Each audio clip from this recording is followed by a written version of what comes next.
Hey guys, how are you all? Welcome back to my channel.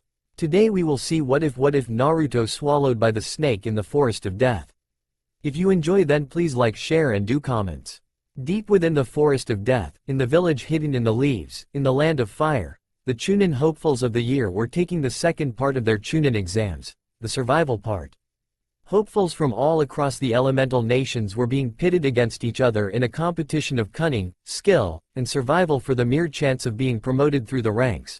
Not to mention the chance to bring honor and prestige to their home village in the biannual Chunin exams. All of the other villages, including the reluctant Hidden Rock and Cloud villages, had sent their genin teams to compete.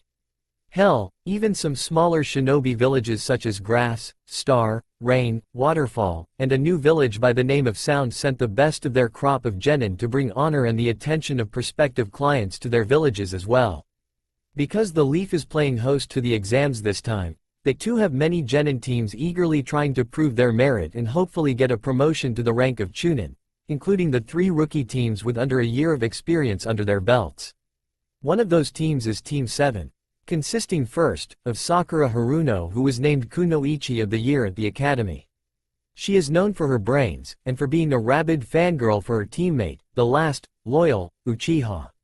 However, she is also known for beating down her other teammate, asking the Uchiha for dates, and planning a long-term rape plan on said teen along with several other girls she went to the ninja academy with. Sakura has bright pink hair, large green eyes, and fair skin. She stands at 4 feet 9 inches, 150 centimeters, tall. She wears a red kipao dress with white circular designs with short sleeves, with a zipper, tight dark green shorts, standard ninja sandals, and her forehead protector is worn to keep her hair out of her face. Secondly is Sasuke Uchiha, who was the titled Rookie of the Year in this year's graduating class. He is also one of the 2 survivors of the grisly Uchiha massacre, though the other survivor, his brother, was responsible for said massacre. He is best known for being the village's only super emo, since all other Uchiha had either died, or left the village. Sasuke is a fair-skinned boy with black chin-length hair with a blue tint to it. He ordinarily has onyx eyes. However, he can change them to red with 2 black coma-like marks in each eye. This is his bloodline, the Sharingan. He stands at 5 feet, 153 centimeters, tall. He wears a navy blue, short-sleeved shirt with a high collar, which has the Uchiha fan crest on the back, along with white arm warmers, and white shorts, and standard shinobi sandals. Third and lastly, there's young Naruto Uzumaki, the well-known dead last of the academy, and Jinchuriki of the famed Kyuubi no Yoko, 9-tailed demon fox. He is considered to be a loud-mouthed moron who would sell the shirt off his back for the next bowl of ramen he saw.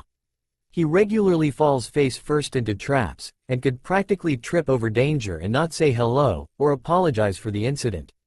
If it weren't for luck and an unbreakable spirit, the boy probably would have snapped and killed everyone around him with his unchecked power, or killed himself off years ago and left the world to the claws of the Kyuubi once it reformed. However, what no one knows is that this loud, obnoxious, and moronic attitude is simply a mask, to hide the 13-year-old's true feelings and intelligence. As Naruto has been hated by the village since the day of his birth, and over the years has had several attempts on his life made by both civilian and ninja alike, he has developed a deep loathing for most of the village except for the few he considers to be precious to him. Naruto has spiky golden blonde hair, blue eyes, and 3 whisker-like marks on each cheek. He stands at 4 feet 8 inches, 147.5 centimeters, tall, the shortest of his class, which is a sore spot for him. He wears an orange tracksuit with blue on the upper shoulders and the waist, with a white swirl with a tassel on the left side and a red Uzumaki swirl crest on the back, and a large white collar, orange pants with a kunai and shuriken holster tied around his right leg because he's right-handed, blue ninja sandals, and a blue forehead protector, which he received from his academy instructor for graduating, around his forehead. All of this has led up to the fact that today was just not Naruto's day, that his life sucks, and that everything about him was completely disastrous as he struggled against the stomach muscles of an overgrown snake summon. Seriously, that grass ninja chick couldn't have sent a cute little puppy to devour him? Why was it a snake that ate him? Why? Seriously, this was worse than his last C-rank mission in Wave, and that had a sword-wielding maniac with no eyebrows, a girl that said she was a boy, but everyone could tell she was a girl, and a midget terrorizing a country and sucking it dry of its money worse than a prostitute on Friday. When he had come back home and told the others, they each took it the wrong way. He eventually found out what a fetish was, or they thought he was making things up. Thankfully Iruka-sensei had chosen that moment to come bursting in order to congratulate him on turning Zabuza good at the last second, and killing that midget Gato. After that Hinata fainted because he had been sleeping in a field and totally rape-able without her nearby. He knows she likes him and thinks it's cute she stalks him. Ino had become hysterical because he had been in mortal danger from a girl with gender confusion. Oh. And because Sasuke was nearly killed too. And Kiba was depressed because Naruto had got a peek at a girl before him. Shikamaru, Shino, and Choji had only shook his hand and told him, "Better you than me," which he still didn't quite understand. Oh well, back to the matter at hand. Let me out, you overgrown gardener snake. I'm going to be the next Hokage, and when I am I'll kill you for this. Naruto yelled as he tried to keep the muscles from crushing him. If only he knew more jutsu, but someone didn't teach him any. Oh, when he got out a list of people were gonna pay, and they would wish that he only turned all their clothes pink and yellow again. Come on, it's really cramped in here, and it smells like the back end of an ox. Naruto yelled, and as confirmation the large snake summon had heard him, and been offended by his words. The muscles compressed on top him and pushed him to lay on his back on the floor of muscular flesh. The blonde could practically feel the air being crushed out of his lungs. His vision blurred, even if all he could see was muscles contracting and dripping with stomach acid, but his vision blurred all the same. He began to panic, flailing about and clawing at anything he could just to move, to get out, to be at the ramen stand with the owner and his daughter Ayame once again and find that it had all been a terrible dream. He needed to get out. His vision faded to black, his eyes closed, and his body stopped its clawing and flailing as he laid still on the floor of flesh. This was the end of Naruto Uzumaki. Eaten by a giant snake. Oh well, it could have been worse. He could have been killed by Sakura. Or by the villagers beating him to death. Wait, he isn't dead. No, he isn't dead just yet, because his ribs were being kicked as if by a horse. Naruto tried to open his eyes, but found that he could only clench them shut in the intense pain that was upon him. Is this what has become of my heir? A worthless human? And an incompetent one at that. How far down has my bloodline fallen? A calm, cold, and sneering voice said from just to the left of him. It was so close that Naruto's eyes had to snap open to find out if this new person that could help him. Except, this new person was the one kicking him, and insulting him. The person was clearly one of those nobles that Naruto would always have to deal with when the third Hokage wanted him to come to, or stay in his office. The person before Naruto was a man dressed in the clothes of a war-fought noble. He wore a white kimono with a red honeycomb pattern on the edges, a large black breastplate connected to a spiked pauldron on the left, and what looked to be white fur on the right, matching white Sashinuki hakama that he wore for pants. His feet covered with pointed black boots. On the man's waist rested 3 different swords, which Naruto had no doubt were capable of being used against him and used far better than a simple, "okay," could suffice. The guy's face was that of a male, even if it was slightly effeminate, with the markings on his face in the form of 2 purple streaks on each cheek reminding the blonde of the Inuzuka clan, and a matching purple crescent moon atop his forehead all framed by silver hair that fell towards his waist. The thing that sent shivers of unease up Naruto's spine was the golden orbs that he stared into too deeply, as if the guy was looking directly into his soul and freezing it under a blizzard. Though the thing that really had Naruto on edge was the somehow familiar aura radiating of the guy. It was almost the same as his own, but he could practically feel the cold indifference in the man's aura, whereas his own was said to be warm and compassionate, thanks to years of practicing with his mask. After what seemed like an eternity of just staring at one another, the man tightened his vice grip on Naruto's neck, and it was only then did he notice that the guy had actually stopped kicking and now had him by the throat before trying to get Naruto's attention again by tightening it. Naruto stopped staring at him long enough to realize that he was lifted off the ground. I can't believe that the gods would dare insult me like this. To turn my heir into a lowly human. What is your name, boy? Or rather the name these humans call you? The calm voice demanded with authority as he relaxed his grip so Naruto could speak. Naruto Uzumaki, the teen answered as best he could with the man's hand around his throat. He spoke without any fear or stuttering as he began to glare at the man. The man raised an eyebrow at the cold glare the boy gave him, and allowed himself a small smile before he glared right back at the kid. Perhaps he wasn't as worthless as he had first thought. I am Sesshomaru Inu Teisho, demon lord of the western lands, and you, young Naruto Uzumaki, are my son. As such you will cease that foolish and detestable act of stupidity now. Sesshomaru commanded as threw Naruto from his hand. Naruto, thanks to years of ninja training, was able to recover halfway in midair and flip to land on his feet as he slid across the scene. Naruto's blue eyes lost their warmth and became as icy as the winter while he glared at the way Sesshomaru treated him. Listen here, Sesshomaru. I don't know what you're talking about. My parents died the night I was born, but no one treats me like that. Naruto yelled at Sesshomaru as the man merely returned to glaring at the boy. Did his stupidity know no bounds? You're a fool for wanting the attention of these humans, and for living among them as such a fool. Sesshomaru said calmly, hoping the boy would suddenly grow a brain and catch on to what was happening. What the hell are you talking about living among humans? I am human. Naruto yelled in confusion as Sesshomaru actually let out a sigh of annoyance. Apparently not. You've allowed those pitiful humans of this continent to turn you into a moron that knows little to nothing without their help. You're weak, and as my son I shall not allow that. Sesshomaru snapped as Naruto almost flinched back at the cold sneer the man was speaking in. What do you mean? Naruto asked, his voice coming out as a whisper as he lowered his head.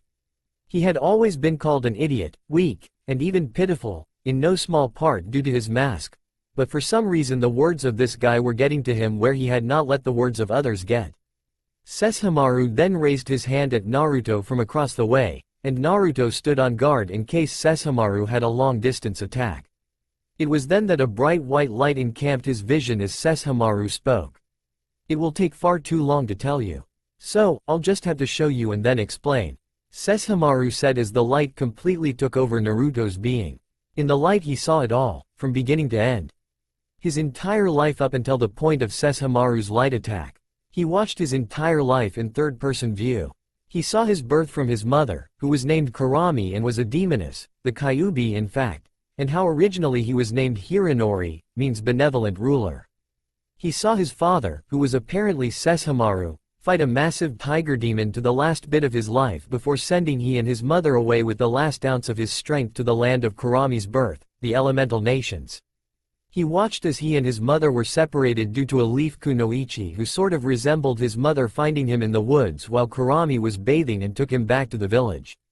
He saw how his mother on her way to the leaf to retrieve him was stopped and controlled by a man in a spiral mask to attack the leaf in an effort to destroy it. He saw how the fourth Hokage fought her till his dying breath along with the red-haired woman who turned out to be his wife. He watched as his mother was sealed inside of him, and the fourth and his wife's last words were to him and were asking him for forgiveness for what they had to do, while placing the genjutsu upon him to make him look like their child. He watched as the third Hokage fought with the civilian and elders' councils about not killing him while he himself was in a crib sleeping like nothing was going on. He watched as he was almost killed multiple times before he was even 2 years old. He saw the Anbu protect him like he was family. He even saw the old man jump into action a couple of times. He watched it all. He watched Itachi kill his family on the orders of Danzo, behind the 3 roads back, and how Itachi's final words in the village was for Naruto and Sasuke to grow up and be happy. He saw how Kakashi would hold him during his younger years and talk about his father, Minato not Sesshomaru, since when he got older they wouldn't be able to in public. He watched how Asuma would take him out to eat when he was 4, and how many other ninja, who all apparently knew Naruto was the son of the fourth, would do similar things. He even saw how one of the blank-masked Anbu blocked his memories of those good times saying, "Demons don't get happy endings." And how all of the attention and love had to stop once he turned 6 years old. He saw it all, and he dropped to the floor crying as the light faded and returned him to his place in front Sesshomaru. "I really was an idiot," Naruto said as he dried his tears with the back of his sleeve. Sesshomaru merely nodded, not offering any comfort at all. "Yes, but that will stop today." "No, right now," Sesshomaru said harshly as he fully turned to Naruto instead of watching him from the corner of his eye. He had turned away to not watch the boy cry. He hated such weakness, but for now he'd allow it just this once. You were a fool for wanting their pitiful human attention through practical jokes when you could have focused on gaining it through your power, intelligence, and noble actions. Sesshomaru berated Naruto as the boy didn't even defend himself. Now that he thought about it, Sesshomaru. No, his father was right. Instead of pranking the hell out of people, he could have been training like he did in Wave Country since the very beginning. Who knows just how powerful and smart he could have been if he hadn't been screwed over by most of his teachers. All except Iruka and a few others. Or by the ninja that wanted to show him some really advanced stuff. Hell, he mastered the shadow clone jutsu in one night. What else could he have accomplished if he had applied himself to his studies and such? In fact, if he'd applied the transformation jutsu correctly, he could have snuck into the library and learned some elemental jutsu. But it never really occurred to him for all his real intelligence. He'd truly allowed himself to become his mask. It's about time someone kicked some sense into the kid. Of course your way of going about things was always as blunt as a dull blade dog-kun. A dark and gruff voice said from the side of both males as a red glow began to appear. It continued to grow and morph until it took the full height and form of the Kyuubi. Naruto gasped as he looked up at the giant demon form of what he now knows not just to be his prisoner but also his mother, but then took a look around and realized that the entire time he had been talking, they had been inside his own mind. How could he have not noticed that before? Was he really that much of a complete moron? A small voice in the back of his head said yes, and he replied for it to shut the hell up. Sesshomaru merely glanced back at the Kyuubi as he turned to her somewhat. This was his former lover, sealed away within their son? While never as powerful as himself, or even that of his father, the vixen was double as powerful the last time he saw her. And even now with only half her true strength, she was far more powerful than his half-breed mud of a brother. It would seem that his son would be even more powerful than anyone could have thought. Be silent, vixen. I'll deal with you in a moment. Sesshomaru said as he turned back to Naruto. You do not give me orders any longer, Sesshomaru. I am the Kyuubi, the nine-tailed fox lady. Master of all foxes and lady of the eastern lands back in those times. As well as being the strongest demon alive since your death. Kyuubi shouted out as Sesshomaru turned back to her. Naruto wasn't sure what was going on. It looked like his parents were fighting, but when Sesshomaru's aura started to pick up, and became visible, he knew that his mom was about to be on the receiving end of an ass-kicking. The white of Sesshomaru's eyes turned blood red as his eyes turned dark blue, almost purple color as he glared at the fox vixen. The markings on his face became even more visible and his nails turned to claws as he held up a hand to show them. I said be silent, Kurami, or should I silence you by ripping out your tongue? Sesshomaru said in a dark snarl as the nine tails made a sound. Naruto's eyes widened as he realized that the sound was a whimper, and not just any whimper. Having her sealed inside him had affected him his whole life, so he knew more about animals and the like more than even the Inuzuka clan of his village. He easily recognized the whimper as one of complete submission under an alpha. He didn't exactly know why he knew, but he'd staked money on the theory that it was because he and his mother were tied at the soul. The fox didn't say another word as she slowly began to morph once again. Naruto was sure that she was going to recede back into the depths of her cage where she once was and leave he and his father to talk, then come back to have her own conversation with him later, but he was completely shocked when he saw she was transforming into her more human form. That was, if the breasts were any indication. Sesshomaru must have caught Naruto's evident confusion, not that it was that hard to miss, since he spoke up. Your mother, as both a fox demoness and lady of them at that, is able to change form at will. As it makes it easier for her to travel human lands if she looks like one of them. Also before she met me she was originally male, however because my power eclipsed hers she changed into a woman in order to mate with me and continue our races as she recognized me as an alpha. Sesshomaru informed Naruto as the teen merely nodded, already long since figuring out that when it comes to the demon world nothing is ever as it appears. So, Mom was originally a man? Naruto asked as Sesshomaru shook his head. Kurami and all demons of her nature never had a definite gender. When we met, Kurami had stayed male for so long because she was the most powerful being around, and as such would be male and dominate whatever females were in the area. Since I am male, and more powerful than Kurami, She became female in order to submit to me and my dominance. Sesshomaru explained further as Naruto nodded again. Well, are all the other tailed beasts like that? The blonde asked as he remembered overhearing someone talk about a one-tailed demon in the Chunin exams while they were walking to the Forest of Death. Yes, each of them is of that nature, except they are different than you. Those humans which contain the tailed demons aren't tied to their soul. Meaning that the demons can affect them far more or less than your mother does you. The first few may or may not be able to affect the gender of their hosts, but that is for you to find out. Sesshomaru said calmly as he pondered the thought. He was sure that each demon could change the gender of their host, all except for maybe the 8 tails, but he wanted the boy to have something to do after he returned. And what better thing to do than dominate several hosts that spontaneously became female? What are you? Naruto blurted out as Sesshomaru gazed at him. He realized that he was still letting a fraction of his power out, and so he repressed it once more and turned back to normal. I am a demon lord, the highest class of demon. We were also known as Daiokai or great demons. A Daiokai is a very powerful type of demon that is much stronger and smarter than the common demons. Most Daiokai have extremely long lifespans, some are even borderline immortal less slain in battle. The most defining characteristic of Daiokai are our ability to remain calm in battle even if the situation is dire or our life threatened. Sesshomaru explained as Naruto grew more curious, stepping closer to Sesshomaru as he spoke. And yokai? Naruto asked as Sesshomaru sighed in annoyance once again, but this time more at the fact that this knowledge wasn't commonplace anymore, rather than Naruto not having it. They are meager common demons. There is nothing really special about them since most have no intellect, and they blindly follow their instincts.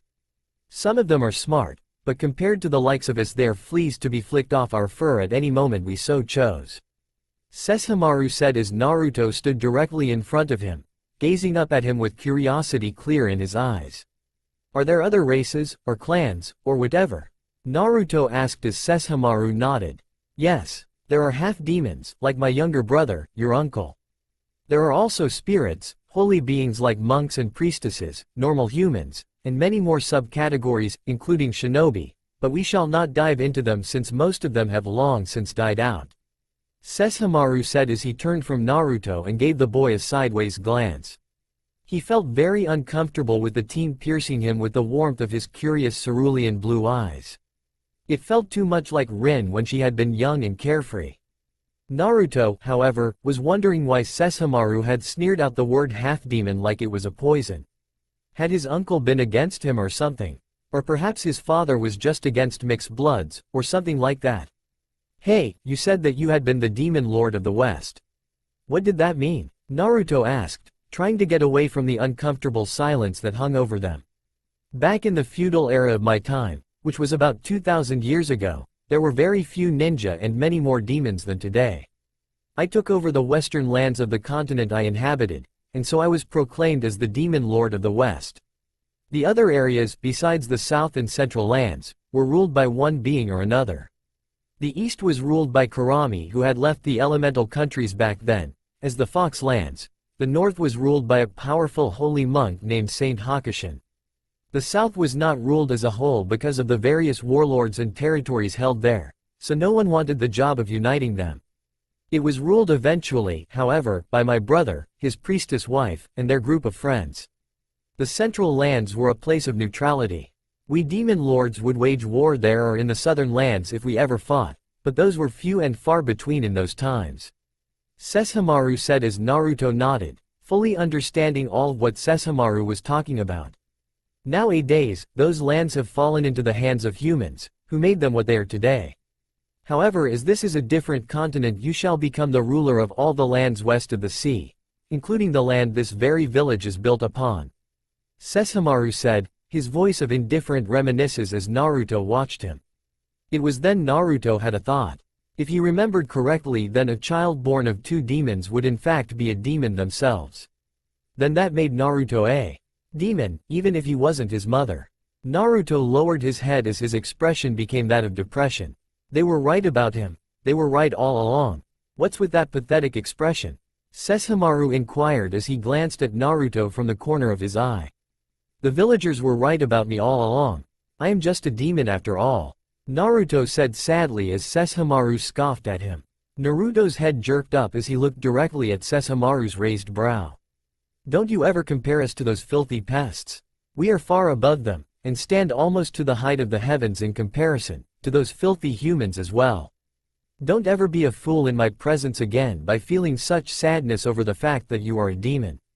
Just because you're a full demon lord now doesn't mean you're comparable to that trash they know to be demons, or that which they think you are. Be proud, stand proud, and embrace that which you are. You are the son of the great Dong General Sesshomaru and the nine-tailed fox lady Kurami. Sesshomaru said as Naruto stood there, shocked that a man like Sesshomaru would give him a pep talk, even if he covered it well with his talk of pride and nobility. Thanks, father, Naruto said as Sesshomaru scoffed lightly at him once more. I was only speaking the truth. You are my son, and I am your father. I will not have my only child walking about feeling depression over that which he should be proud of.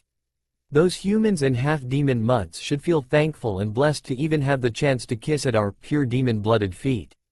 Sesshomaru said with a ghost of a smile on his face. Naruto gazed up at Sesshomaru with more respect and admiration than he did most people. Here was a man, his father, that would be proud of anything that he was, and would work hard to improve himself if he wasn't. Naruto's respect for the man grew in leaps and bounds just from his words. Naruto could tell that just because Sesshomaru was a demon, and probably killed way more than his fair share of people, that the man was alright. He seemed kind, to an extent, smart, brave, and even compassionate if you knew how to see it. Naruto was sure that if he had been raised by the man, that Sesshomaru would have treated him with respect and fairness, again to a certain extent, as well as guided and trained him with a firm hand that every father gives to their children. Naruto then noticed that, as he looked at Sesshomaru's whole body, that the ends of the man's clothes were beginning to fade into specks of light. Sesshomaru himself must have noticed it too, because the demon lord cursed aloud as he narrowed his eyes at the part of him that was fading. Damn, I thought I had more time. Naruto, I am fading. I don't have much time, but know this. We are not exactly the same even though you are my son. You have your soul and I have mine. My soul is leaving, but once I completely fade you, as a last gift from me, you will have everything that I once did in life. That includes my memories, intellect, abilities, powers, and weapons. Everything that was me will be you, but you will still retain yourself. Meaning that you won't become any more like me than you want to. Sesshomaru said as nearly all his bottom half had faded. But wait, we just got talking, and now you have to go? Why can't you stay? Naruto asked as Sesshomaru smiled at him. Actually smiled broad and kindly as he gazed down at Naruto. Naruto guessed it was merely because he'd be going that he actually allowed himself to smile so openly. You don't need me, my son. Soon you will have everything that was mine. The illusion placed upon you by that human namikaze will shatter upon your awakening and you shall finally look how you were always meant to. You'll find companions, servants, and maybe even a few good females to mate with. Sesshomaru said as Naruto blushed slightly at his last words. Yes, Naruto, you will mate, and with more than one. You can have as many as you wish to limit yourself to. I myself had but only 5 while my father had 37. You will have an alpha wife, such as my mother with my father, but after her you can have any female you wish to. Demon, half-breed, or even human if you wish.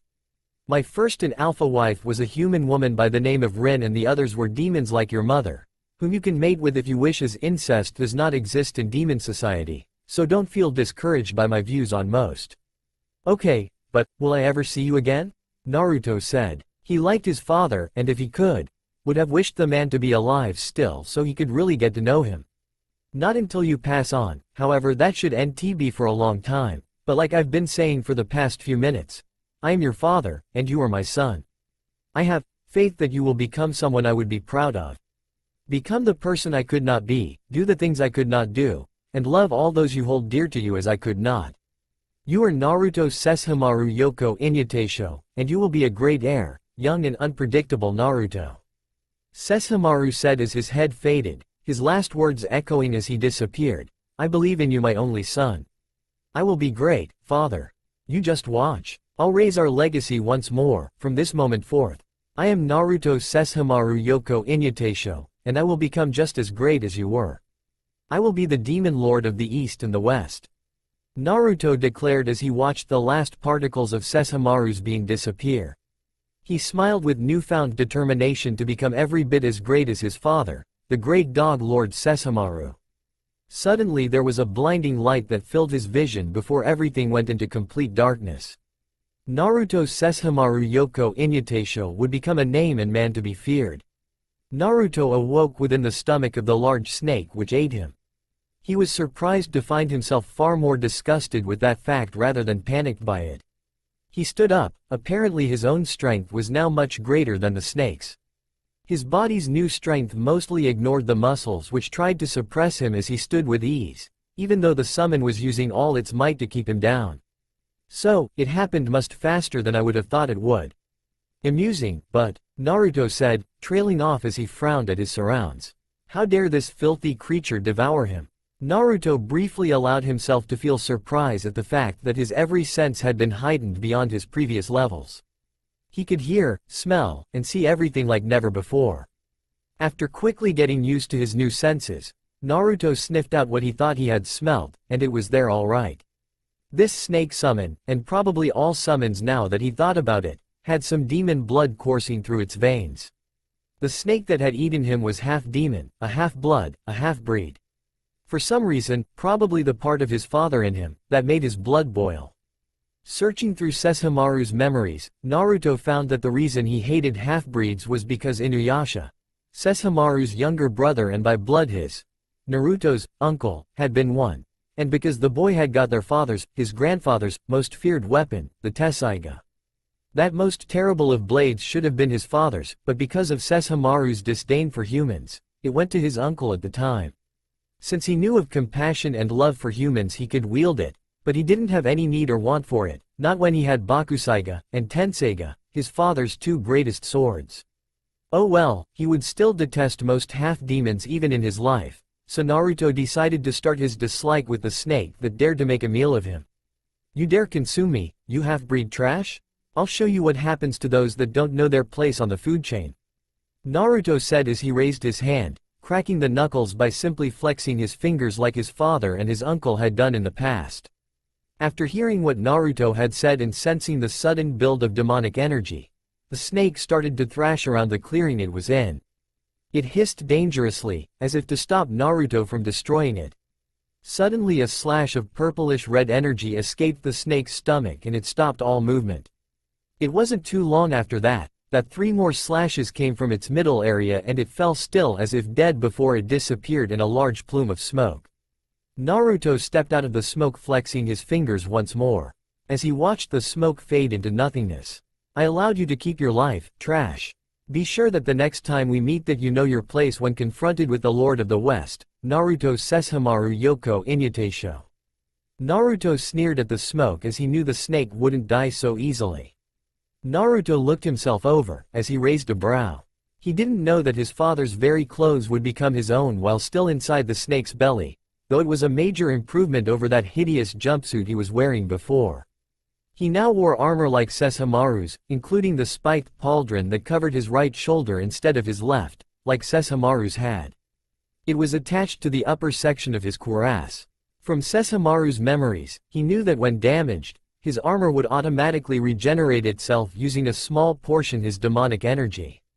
His brow rose even further as he realized that both his armor and his long flowing sash had a more land of water influence, as opposed to the customary land of fire armor and sash that was normally worn by nobles from his country. Oh well, he could fix it with a snap of his fingers.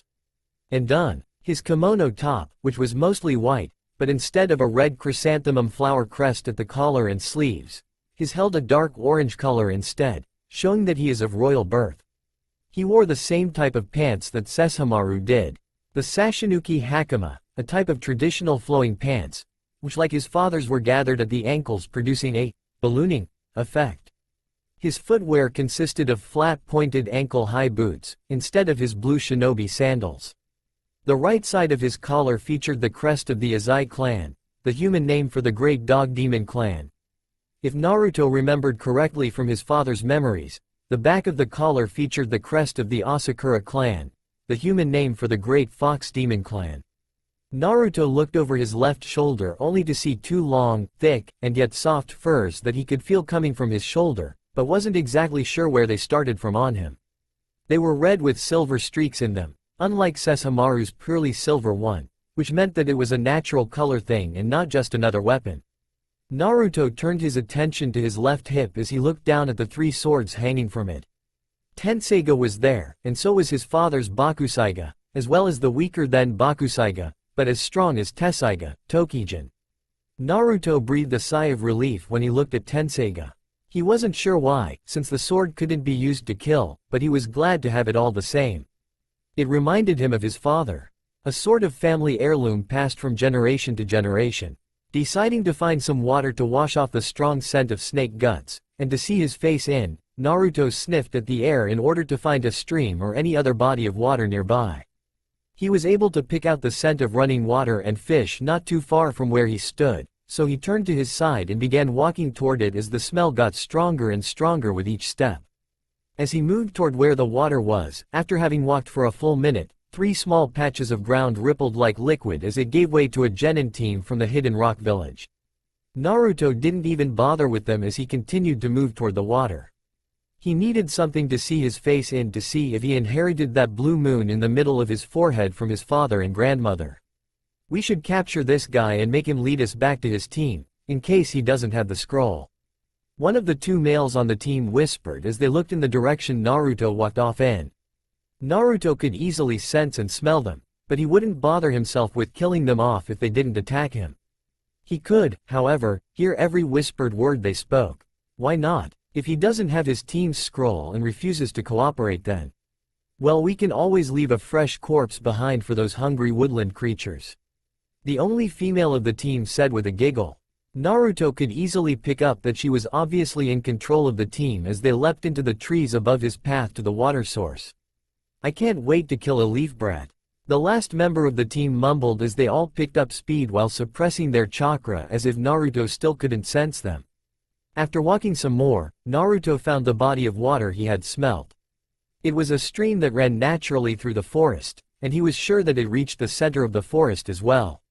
He bent down to the water's edge, and washed himself and his clothes off using the water in the stream and his own demonic power, drying them in the same way. After washing and reclothing himself, Naruto sat at the water's edge to look at his changes, and he wasn't disappointed, as he saw that he indeed inherited the crescent moon on his forehead, except his was pointing to the right like his grandmother's. Naruto looked a little like he did before meeting his father. Same tanned peach skin tone, but now his facial structure was that of Sesshomaru's, with subtle hints of Kurami in the nose and eye shape. His blue eyes changed to the red of his mother's, but with flecks of his father's gold here and there, and he still retained his 3 whisker marks as well, but they seemed to be a bit broader and faintly purple now. His hair was now a deep shade of red with streaks of silver at certain points, like the sides and the top, and was now as long, smooth, and silky as Sesshomaru's had been. Just as Naruto let out a sigh of relief at seeing his true appearance, he had to tilt his head to the right slightly to avoid a kunai that went whizzing past his face and into the stream with a loud splash. Naruto sighed again, but this time in annoyance as he stood to his new full height of 5 feet 8 inches. 176 centimeters, tall. Now a full foot taller than he used to be. I've no time to deal with trash like you 3, so let's make this quick. Why don't you fools reveal yourselves? I've known you were following me from the very beginning, Naruto said as his attackers showed themselves. They had no problem rising up from the ground in battle stances a few feet away from him, all 3 smirking with confidence at their easy kill. Not knowing that by the end of the day Rock Village will be down 1 less genin team because of 1 demon's awakening. The 3 rock genin continued to smirk at him for a few minuets, before the kunoichi decided to speak. Listen up, buddy. You're clearly at a disadvantage here, since it's 3 against 1, so why don't you just hand over your scroll? But if you don't have it, then you can show us where your team is and we can take it from them. No harm, no foul. Everyone walks away alive. The female leader of the team demanded as Naruto turned his head to the side to glance at the foolish humans that dared to challenge him. Why would I do that, little girl? I don't have any scroll for you to take.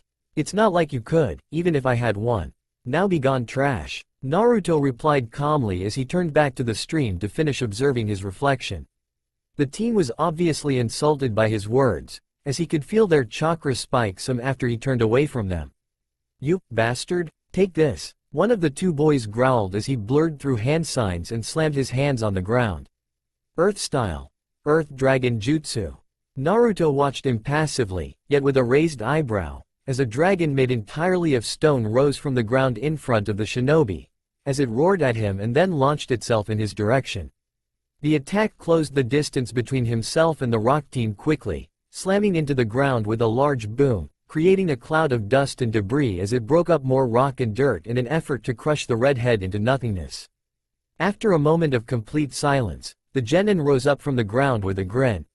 "Nice going, Daichi. You just cost us a free scroll just because you couldn't control your rage," the other boy complained, as at the same time the kunoichi slapped the now-named Daichi upside the head. "Fuck you too. There are a bunch of other teams out there. Besides, the guy was all talk anyway," Daichi said with a scowl, before he smirked as they waited for the dust to settle so they could see the body or what was left of it. When the dust did settle, all that was left was the deep gouge that let water from the stream to pool in it. However, Naruto stood a few feet to the right looking completely unharmed. "What the hell? There's no way you were able to dodge my attack. It was less than an inch from your face when it hit," Daichi exclaimed, while shifting his gaze to his two teammates who just nodded in agreement while pulling out kunai and shuriken, just in case they needed them. Amusing, but not surprising that a ninja from the hidden rock village would use an earth jutsu. "So predictable," Naruto said coolly as he gazed at the three ninja. "I'm feeling slightly compassionate today, so I'll allow you and your team to leave with your lives. Go now, before I remove you from this world," Naruto replied while dismissing the entire rock team as he turned from them. "What the? How dare you? Let's kill this leaf brat together, Ryusuke, Kasumi," Daichi shouted in rage. He was definitely seeing red at being ignored by the weirdly dressed ninja. Daichi's teammates nodded their heads, as they all flew through hand signs at the same time. "Earth style. Earth Dragon Jutsu," Daichi yelled as another dragon erupted in front of him with its mouth open wide in a snarl. "Earth style.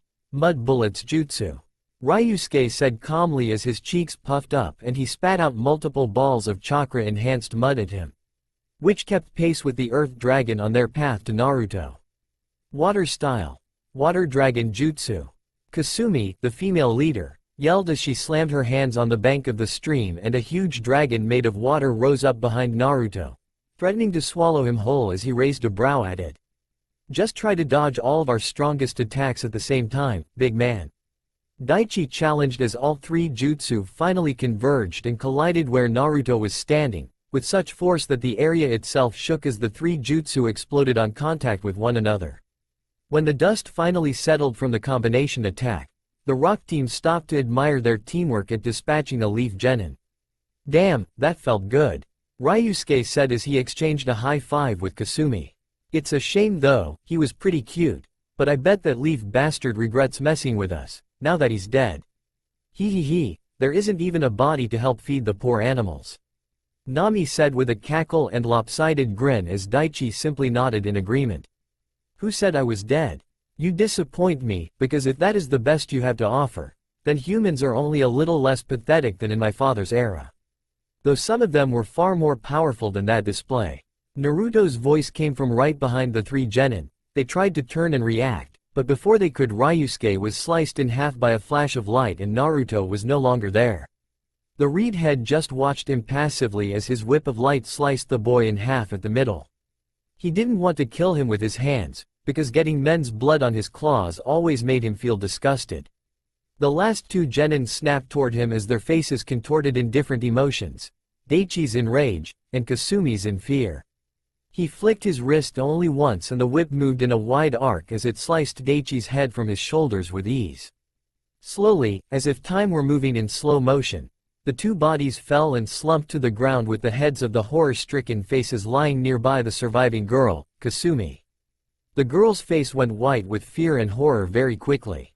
Naruto decided that he would give the bragging girl a fate far worse than death. He slowly advanced on the young woman, as the kunoichi tried to turn and run, but tripped over an overgrown root directly behind her.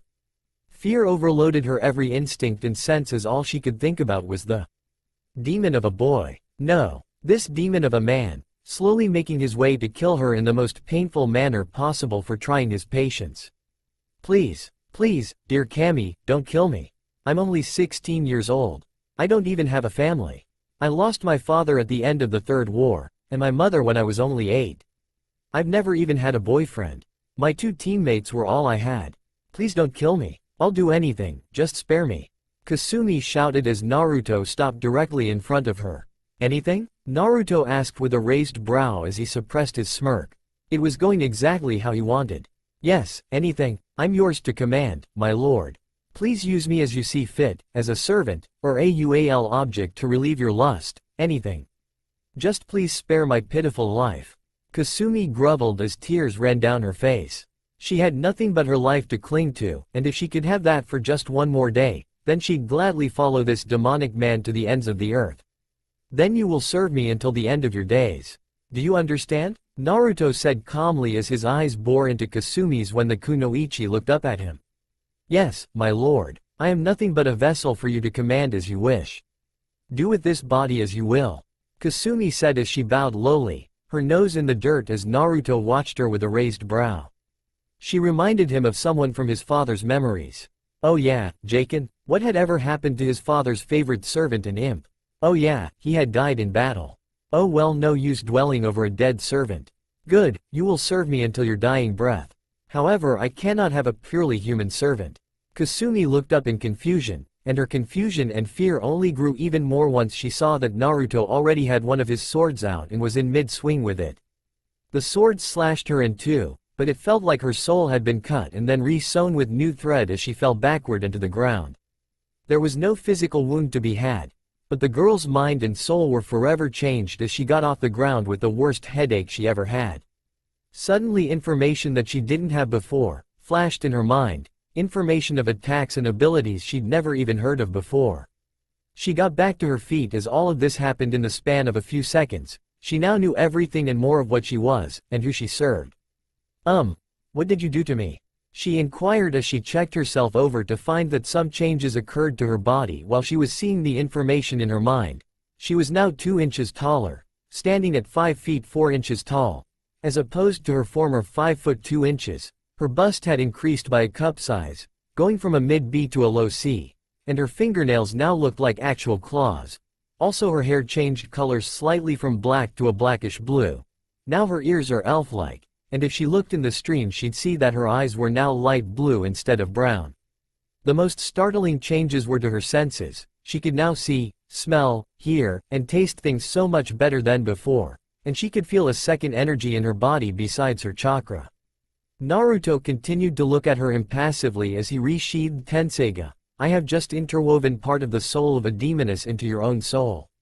I gave you her powers, abilities, yoki, and knowledge, but left out her memories and feelings.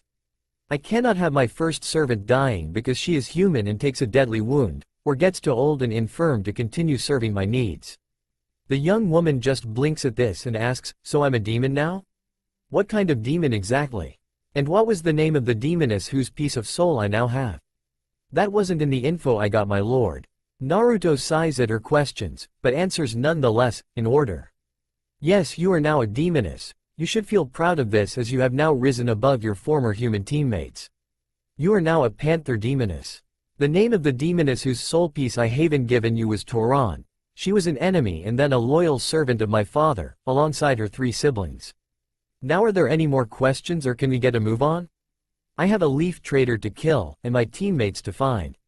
After saying this he walks past her and back into the forest, back in the direction his team and the grass nin had been last. Kasumi nods at all the information he just gave her, and quickly accepts her new race, before realizing that her lord has left her standing there, as she turns and sees his back retreating into the forest. She quickly scrambles to catch up to him before he's out of sight while yelling, "Wait for me, Lord Naruto. Please don't leave me behind." After running for a few minuets she finally catches up to him, as she walks right behind him and puffs up her cheeks as she asks, "Why did you start walking without me, my lord?" Naruto simply looks back at her out of the corner of his eye and says, "I told you, I am in a hurry and you looked content to stand there and ponder the wonders of your new life. Now I hope you can keep up because we're going to be moving fast." After saying this, the teen jumps up into the air and begins to fly on his own power, much like his father used to do. Kasumi quickly jumps up into the trees and starts to hop from branch to branch, and finds that with her new demon physiology that she can easily keep pace with her lord and master. So the two lapse into silence as they head towards the last known location of her lord's human teammates. While they traveled, Kasumi just couldn't get over how kind and benevolent Lord Naruto could be. Case in point, he talked quite a bit for one thing, as he had been telling her about being the son of two demons and having his true appearance and blood sealed away until nearly being killed by the stomach of a snake summons. But Lord Naruto had stayed the same when it came to fury, as proven by the way he perfectly killed the 4 teams of ninja that had stood in their way of reaching wherever they were going. She knew, now more than ever, that Lord Naruto may be kind, more openly now that she was a demoness and his servant, but he was still a man to fear and respect. They had arrived in a part of the forest that Kasumi couldn't recall from her more recent memories. Stopping on a branch high up in the canopy, and looking down on an area where it seems a great battle took place, if the 2 strong residual chakra signatures she could feel down below were any indication. One of the signatures was at least 5 times stronger than the other, even though it seems they're at most a day old. She looked to her side to see Lord Naruto scowling as the man clicked his tongue in disgust. It seems my escape from the snake summon, and dealing with your former teammates took more time than I had assumed. My teammates were here, however they have long since left, as has the snake summoner who attacked us. Though finding my teammates will be easy as I can still smell the girl's scent. However, finding the traitor will be a bit more difficult.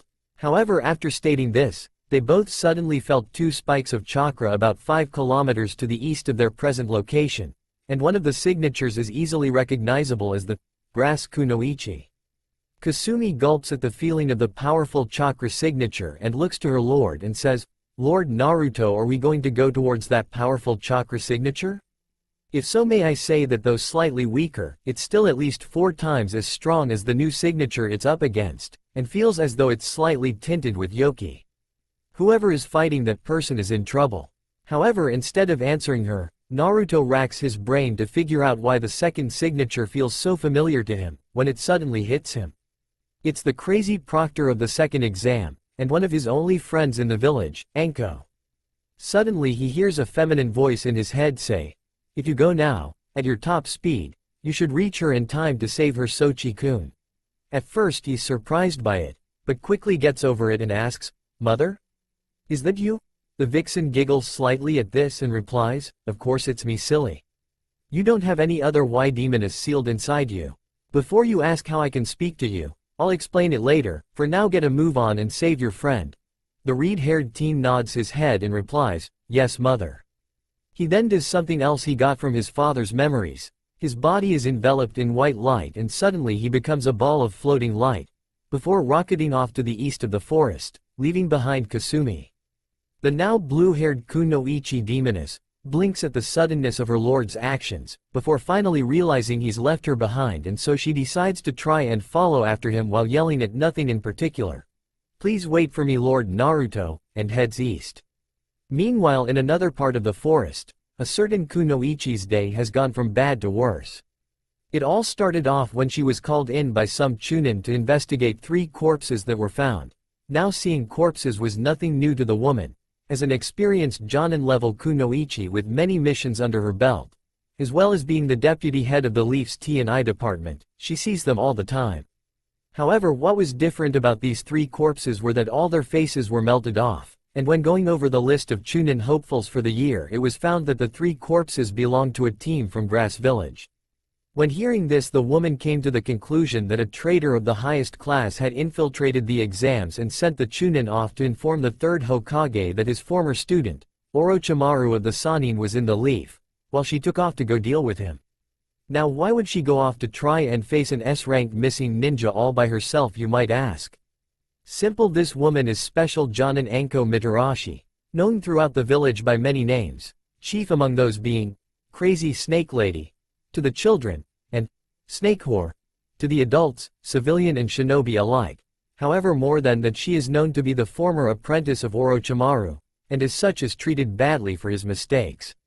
Anko has waited years to have revenge on her former master for abandoning her and the village, giving her a hickey from hell, and for all the abuse she's suffered from the village because of him. Now how did her day go from bad to worse? Well, it just so happened that she managed to find her traitorous master, or rather he found her, and after some bantering let her anger get the better of her and attacked him. However, no matter what she threw at him she couldn't land a hit. He had a counter for every move she made. Even when she attempted to use a mutual death jutsu on him, she found that the Orochimaru she had pinned was just a mud clone.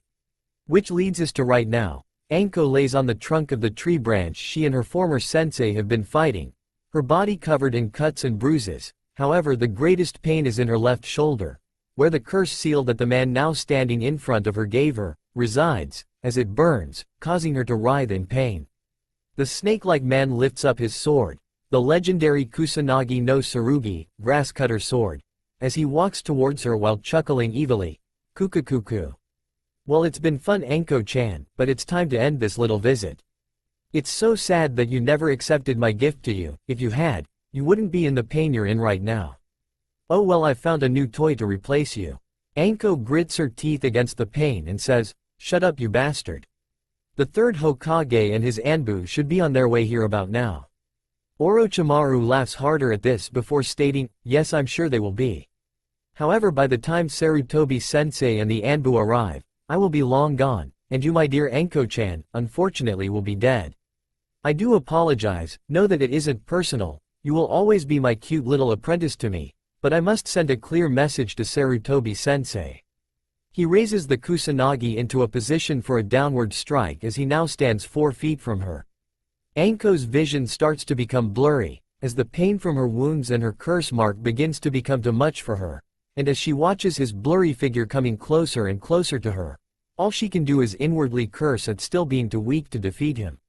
However, hope returns to her when she sees the Sannin stop in his tracks 3 feet from her as a ball of intense light arrives from nowhere, blinding in its intensity, before morphing into the figure of a man with red hair, and that is the last she sees before going into blissful unconsciousness.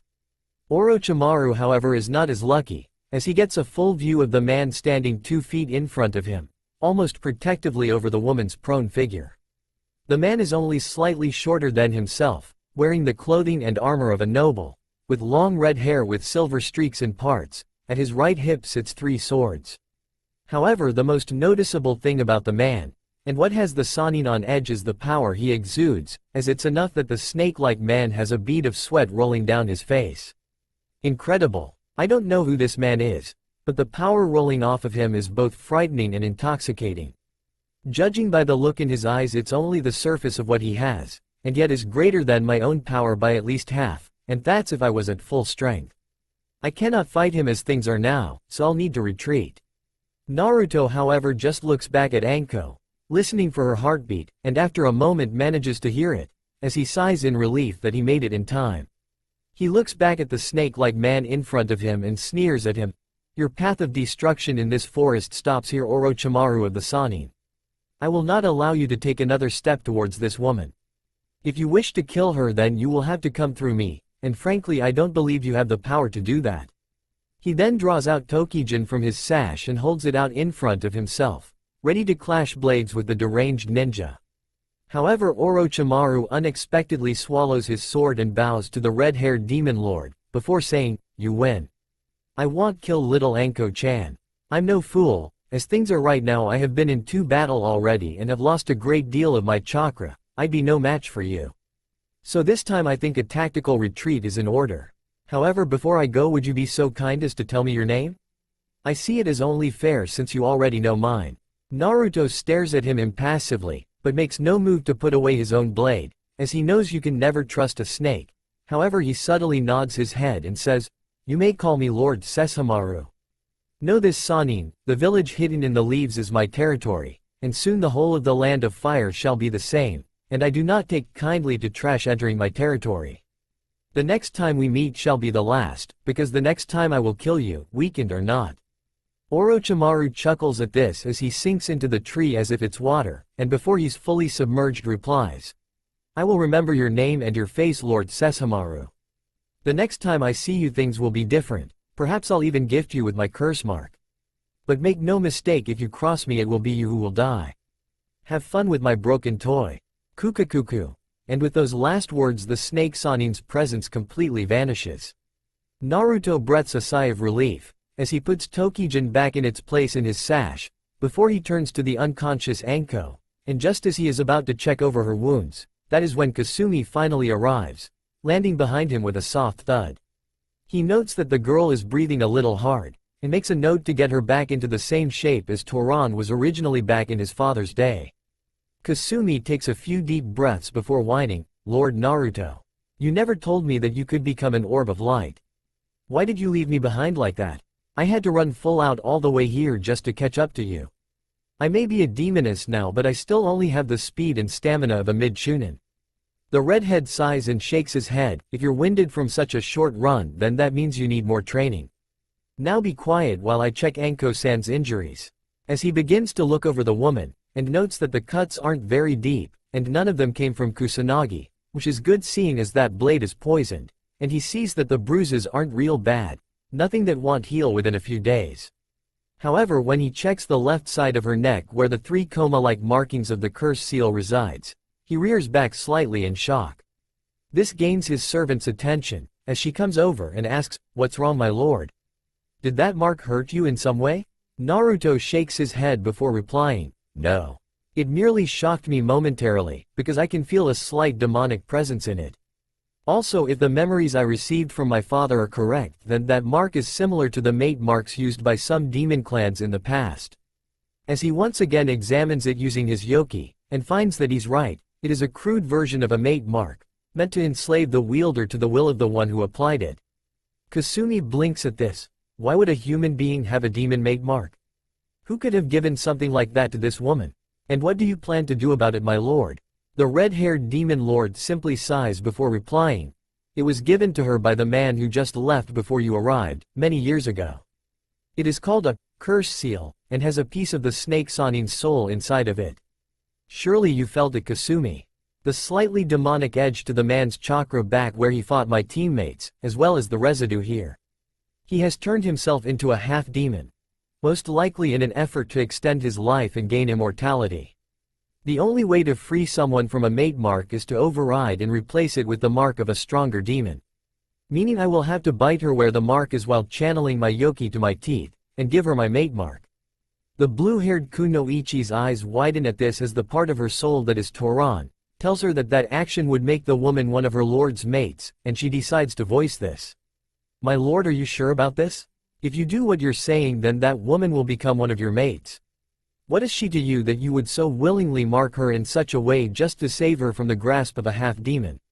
Naruto turns his head toward the former human slightly and gives her a sharp glare, before he replies, "It is not your place to question my decisions, Kasumi, you are but a servant. As for what she is to me, she is one of the few precious people I have in this rotting cesspool of a village. She has been my friend since I was 9 years old, always looking out for me and even treating me to dango when she had the time and money. She is the only other person in the Leaf that knows what it's like to be an outcast.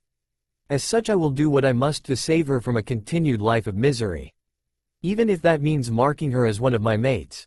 After seeing that the girl is properly chastised, he turns back to Anko, as he picks her up in his arms slightly while bending down a little to get to the mark.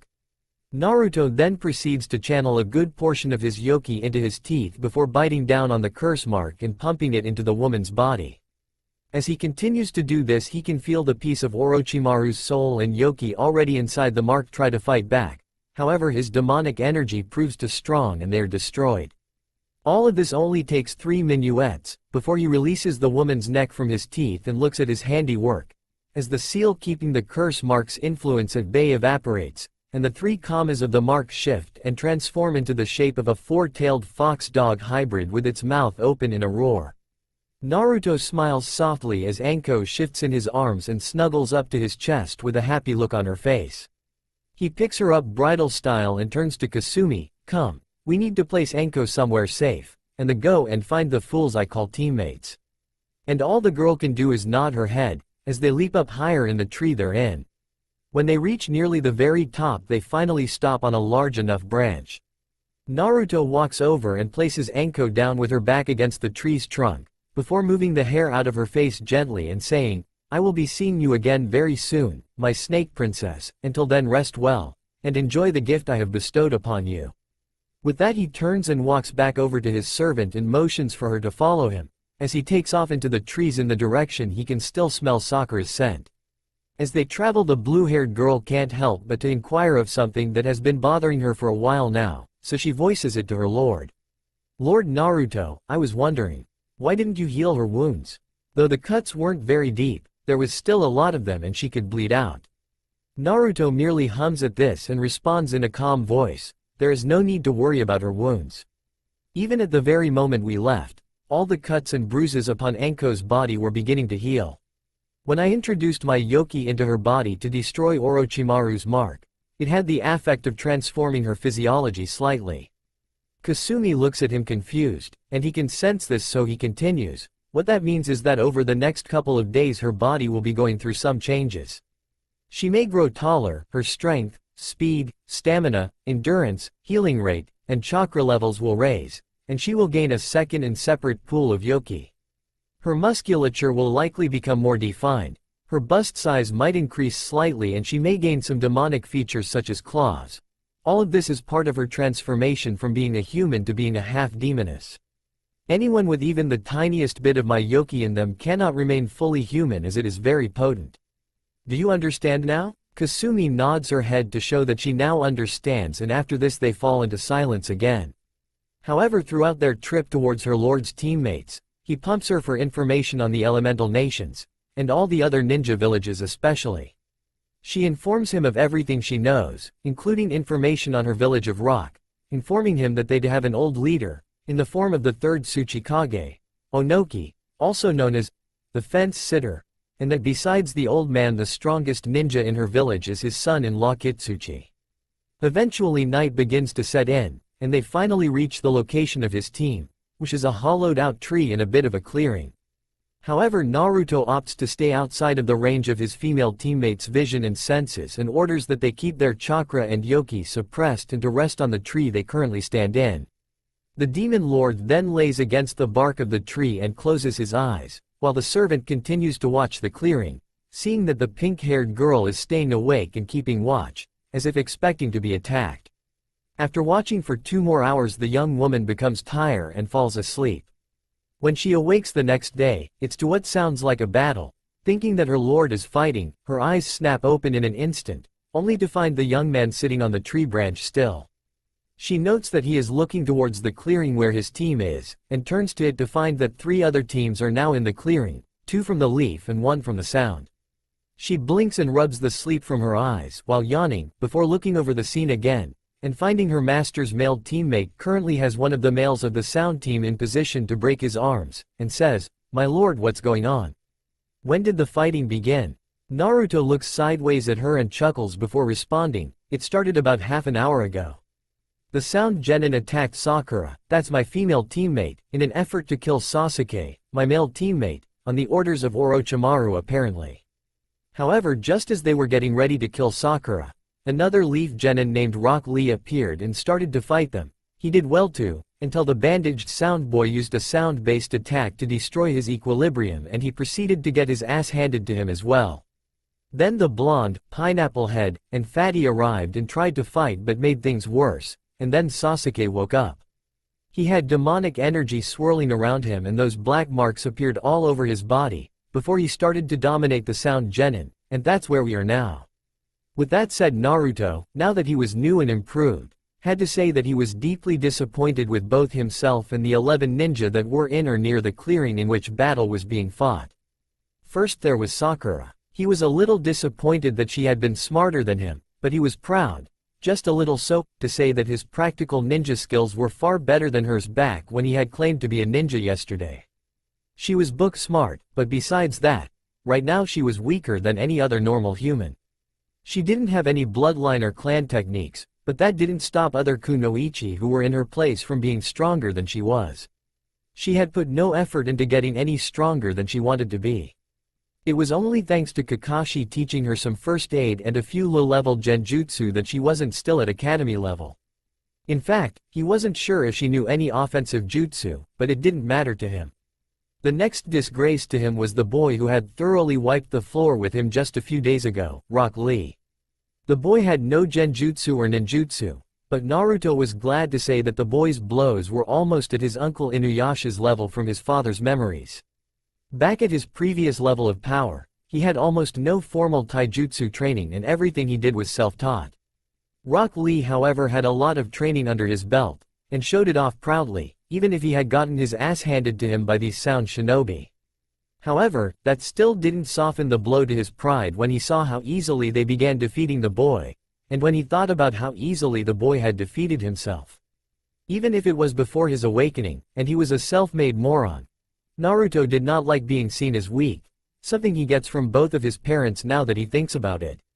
Then came the two people tying for his disappointment, Shikamaru Nara and Choji Akamichi.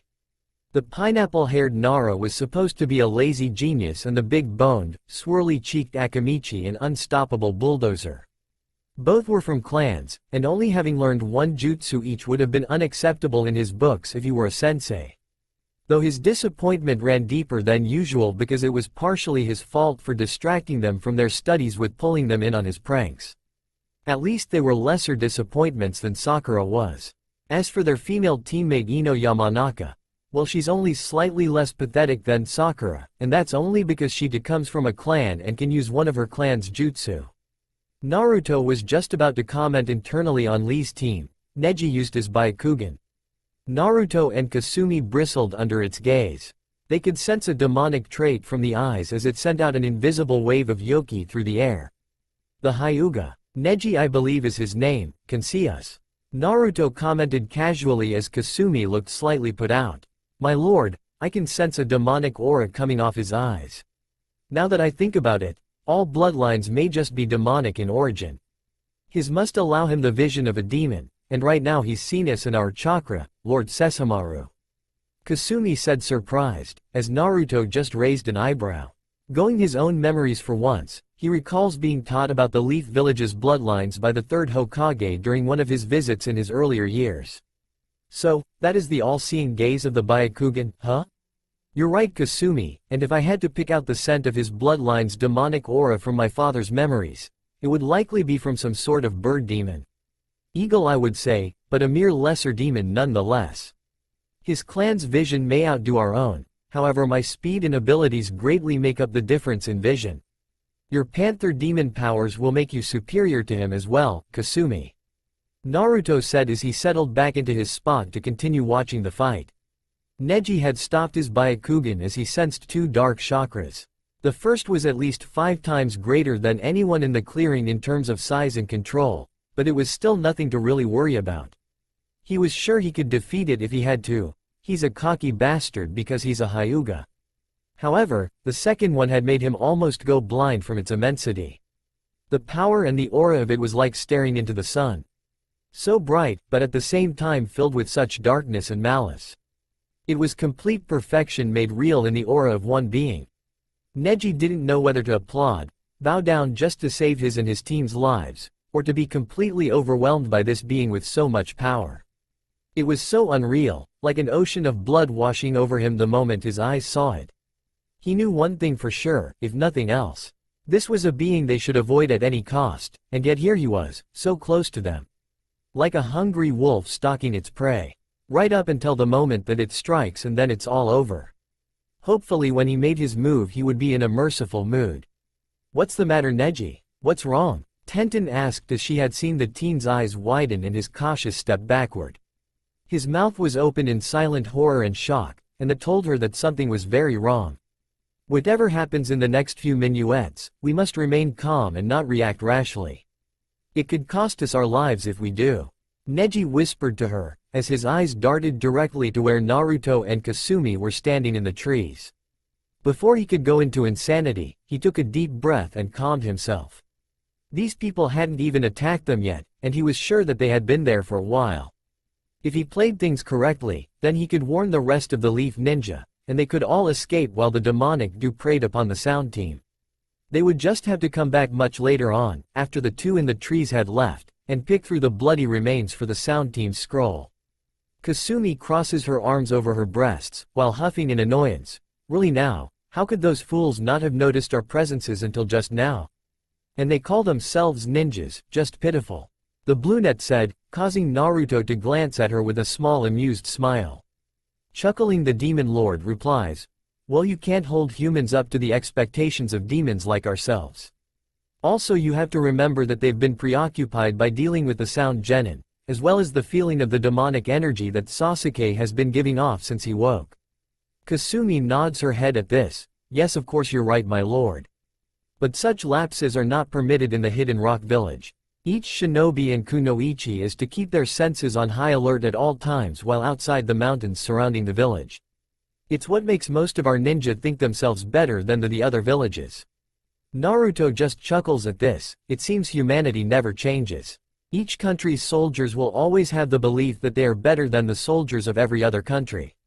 Naruto is snapped from his thoughts when he hears the sound of breaking bones, and finds that Sasuke finally snapped the arms of the sound boy without bandages around his face, Zaku if he remembered correctly, and proceeded to kick the boy away before turning the last remaining sound genin.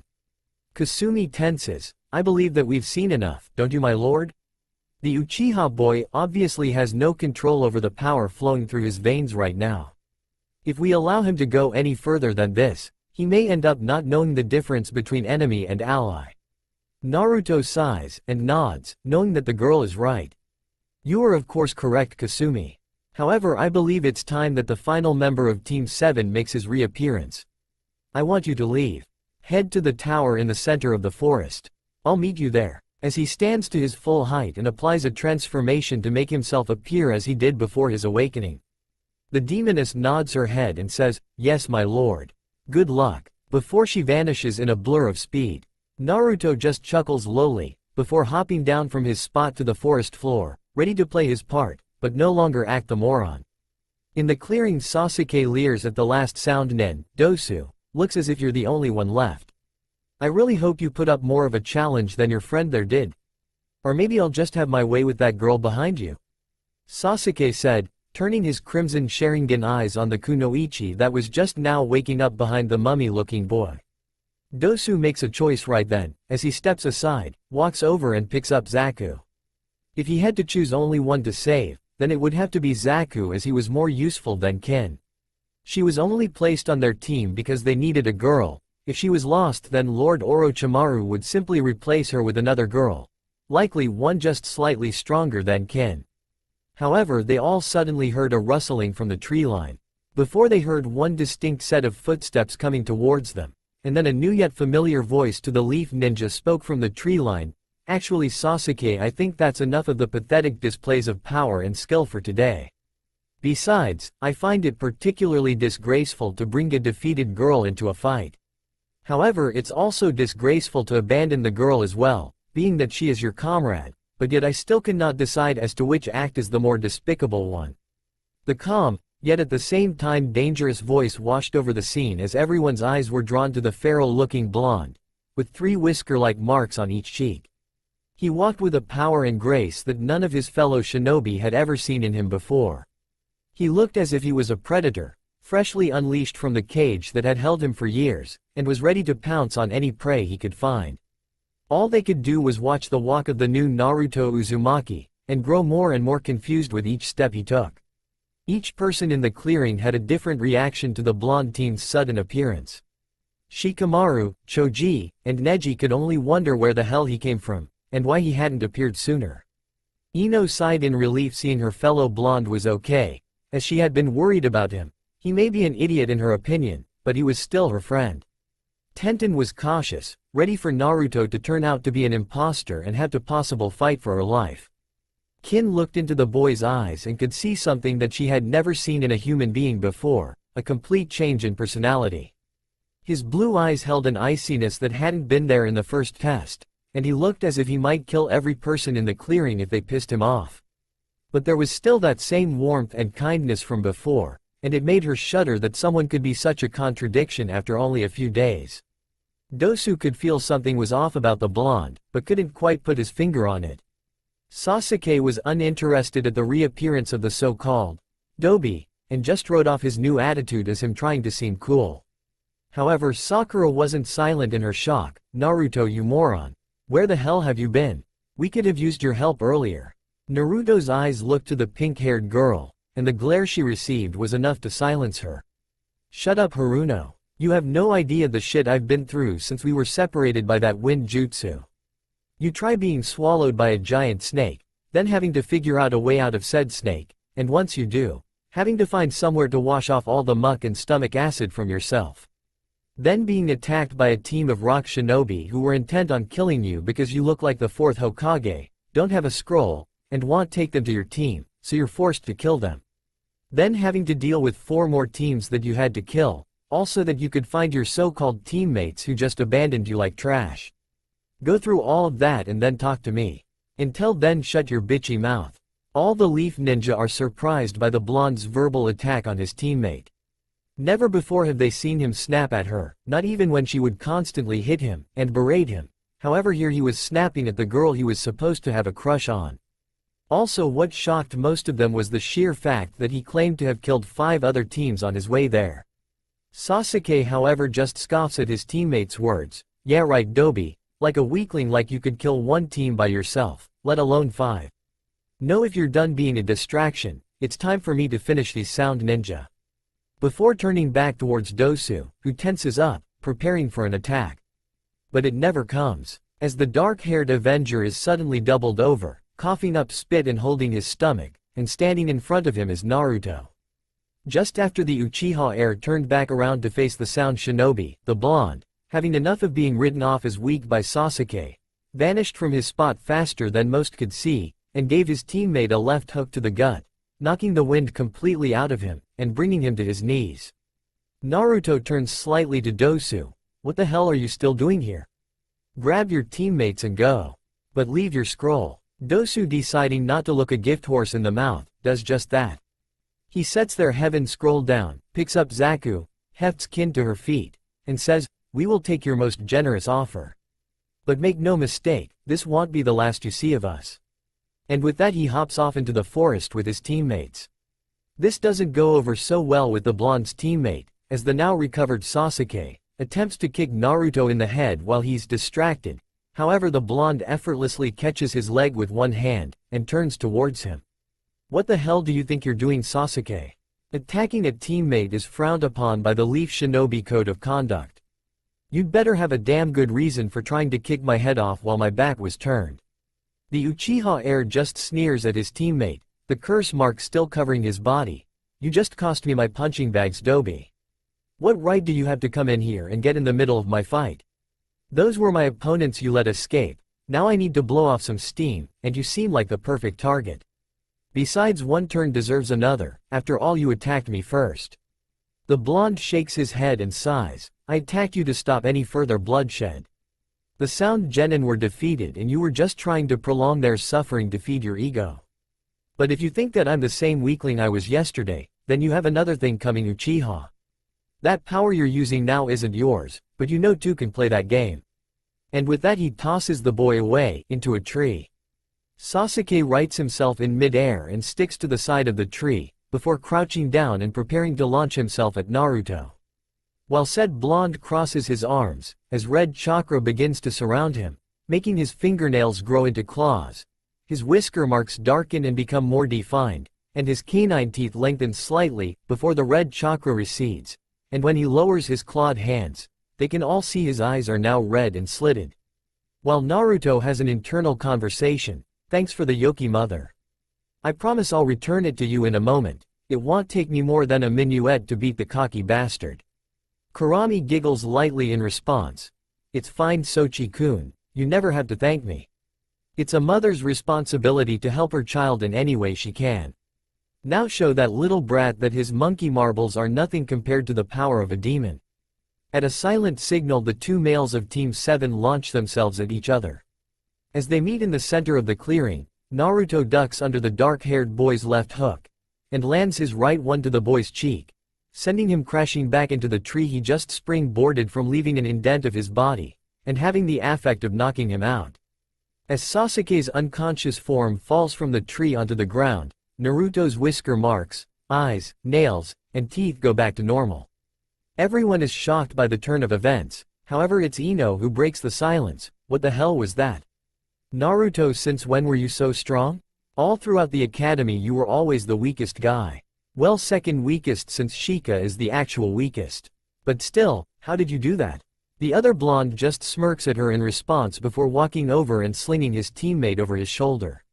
He then turns to everyone and says, "Who here has both scrolls required to pass this part of the exam?"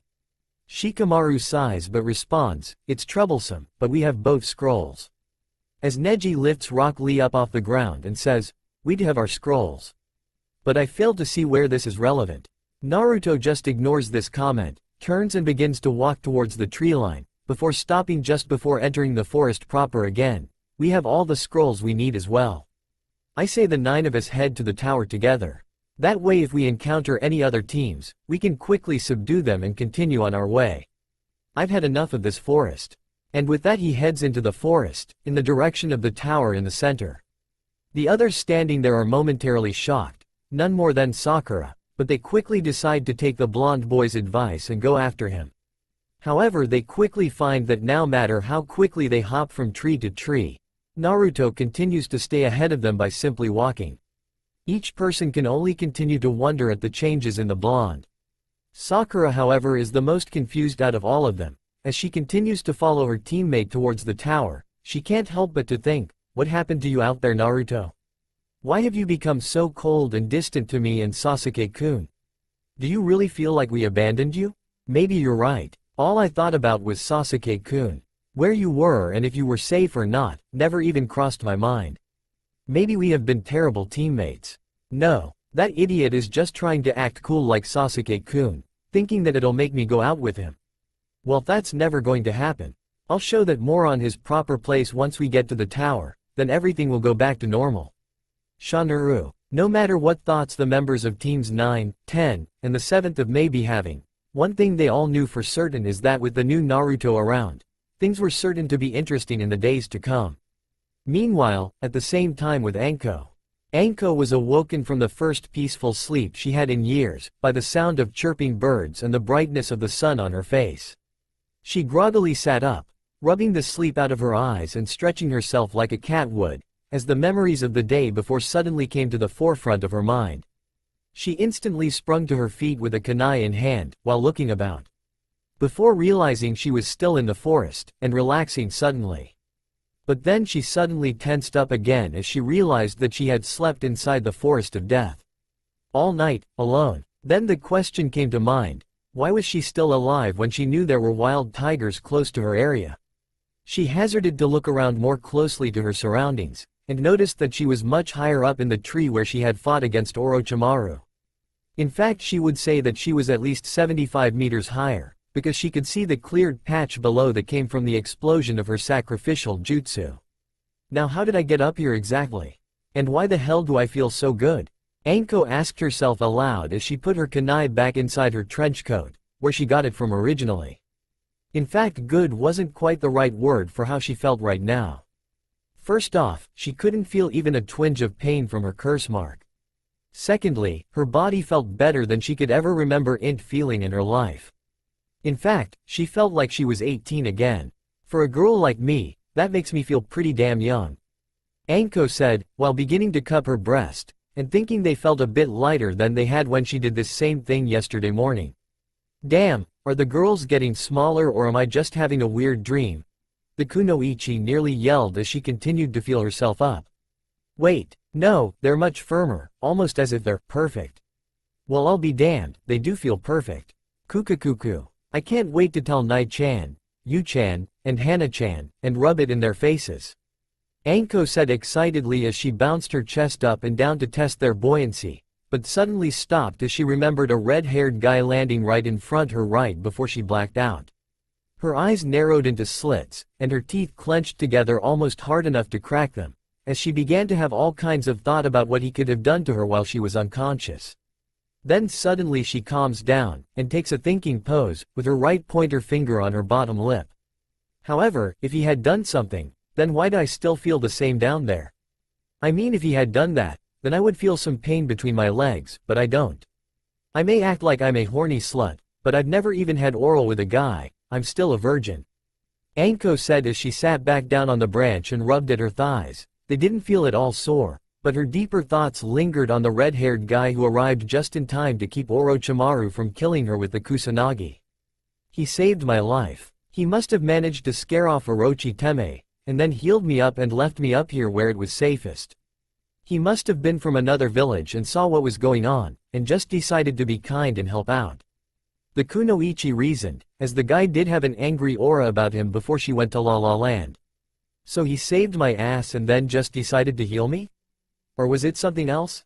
Because I'm no medical ninja, but I know a simple mystical palm jutsu isn't enough to make the changes I'm experiencing. Anko said as she got back up and stretched once again, straining her fishnet shirt across her bust. But there was no time to think things through right now. That's she had Kurenai, Yugo, and Hana to be the brains and prudes, while she was busy being flirty, and vicious. I need to get to the tower right away. I've wasted enough time here, fun as it might have been. Anko said, vanishing in a swirl of leaves. Her last thought being that if she ever sees that red-haired guy again, then she'd be sure to give him a proper thank you for saving her life, as well as making her feel 6 years younger. Back with the 9-leaf genin. The 3 genin teams finally reached the tower, after hours of tree hopping, and sometime during the walk Sasuke woke up and decided to join them in the trees following Naruto. On the way they didn't encounter even one other team, so they made good time. However, the strangest thing to them was that no matter how fast they tree hopped, they still could not get ahead of the walking Naruto. After catching their breaths, the 9 genin enter the tower, and find 2 different posters with 2 different saying on them, and begin to talk amongst themselves about what they could mean. Naruto sighs, takes the earth scroll from Sakura's hands, and unseals a heaven scroll from his arm and opens them both up and tosses them in a crisscrossing fashion. Seeing this, teams Guy and Ten do the same, and when the scrolls land on the ground 3 plumes of smoke erupt from the centers of them, and from that smoke comes 3 people. The first wears the standard Jonin attire, with spiky brown hair and a bear on his chin, and is easily recognizable to Team 10 as their sensei, Asuma Sarutobi. The second is a man wearing the same green jumpsuit as Lee, but with an unzipped Jonin vest over. This is Might Guy, sensei of Team Guy.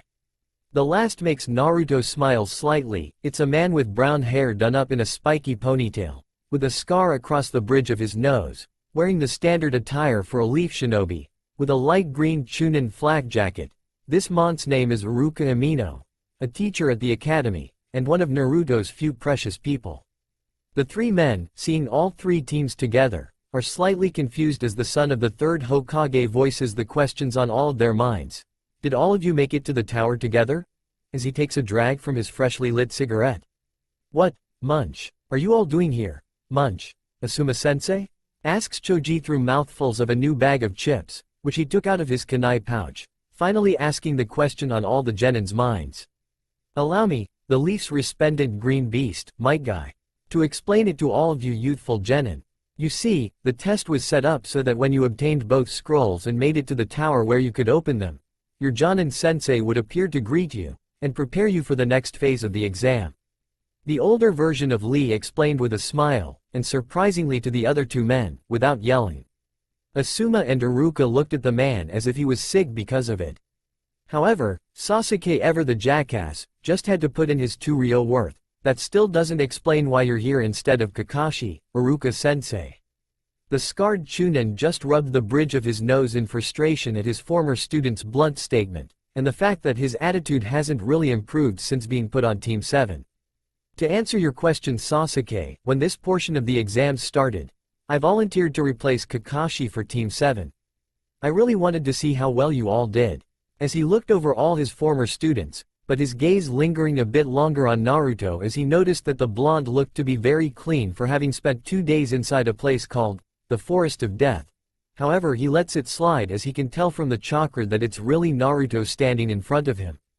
After a few more minuets of conversation, the question of what the board behind the adults was supposed to mean came up. So they explained to the teens what it meant, and how it related to the exams, before excusing them to go and get some much-needed rest, as there were still 3 days till the end of the second exam. So with that in mind, the 3 teams went their separate ways to each find their assigned rooms within the tower. Sakura and Sasuke followed their blonde-haired teammate silently, still finding it hard to believe how much he changed within 2 days, but decided to wait to question him about it until they were in their room. However, when they reached the room, Naruto continued to walk on, which surprised the two. However, it was Sasuke who decided to open his mouth about it. "Hey, where you going, Dobi? Our room is right here, you moron," the duck butt-haired youth called out. However, the blonde simply ignored him and continued walking. The Uchiha heir was about ready to go after Naruto, however a hand on his shoulder stopped him. Surprisingly to him, it was Sakura who had the common sense to stop him from doing something stupid. "Don't waste your time on him, Sasuke-kun. Let's just go inside so that we can wash up, change our clothes, and I can fix up my hair," the pink-haired girl said, as she ran her hands through her now unevenly cut short hair.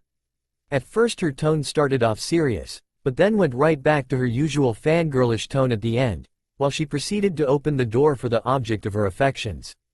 Sasuke on the other hand just sighed at the attitudes of his teammates, before leading the girl inside so that they could bathe and whatnot, while at the same time Naruto never even looked back once. After about 10 minuets of walking, Naruto comes to the door of another room within the tower, and proceeds to knock on the door. Not a moment later the door swings open to reveal Kasumi. The Panther Demoness smiles upon seeing her master, even though she inwardly scowls at his transformed image, before she bows low at the waist. "Lord Naruto, you made it. I'm so happy to see you, my lord. I've been so bored sitting here while you were out in the forest playing around with those leaf brats." Naruto chuckles at the girl's exuberance, before putting on his serious face and biting her to rise, before he addresses her.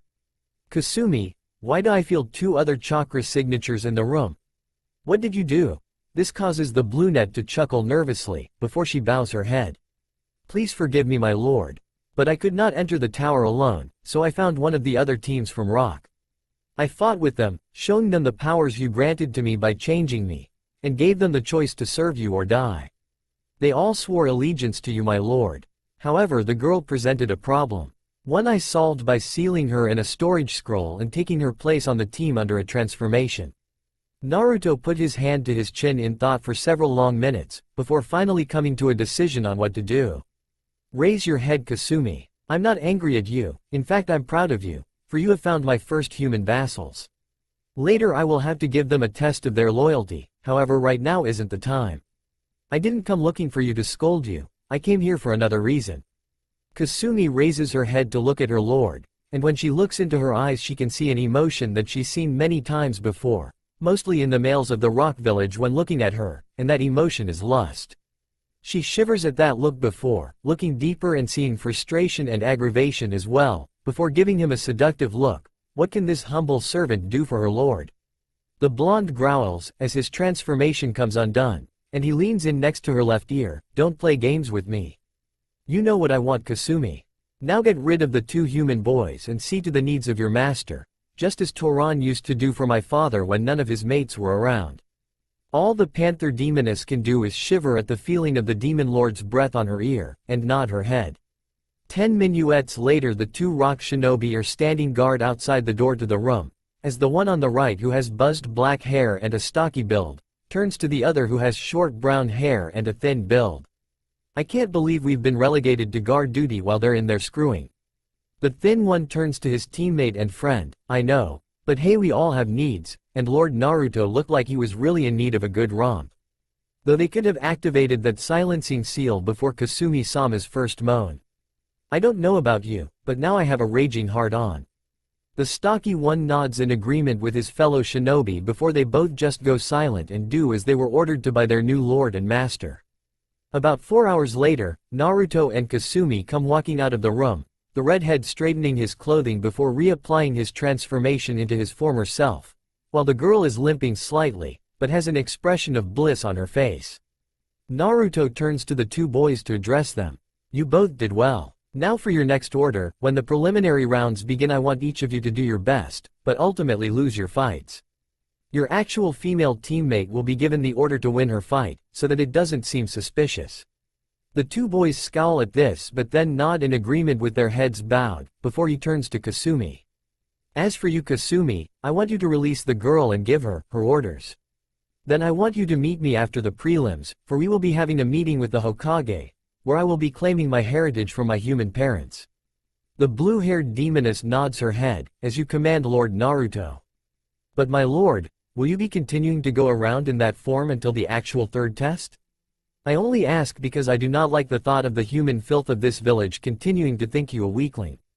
The blonde simply smirks before speaking as he turns and walks away. Oh, don't worry Kasumi, I have a surprise in store for everyone in the coming days and weeks. One that will show all those who have harmed me, spat on me, and tried to hold me back, that they are no longer dealing with a confused boy, but with a true lord of monsters. Heading back to the room he shares with his teammates.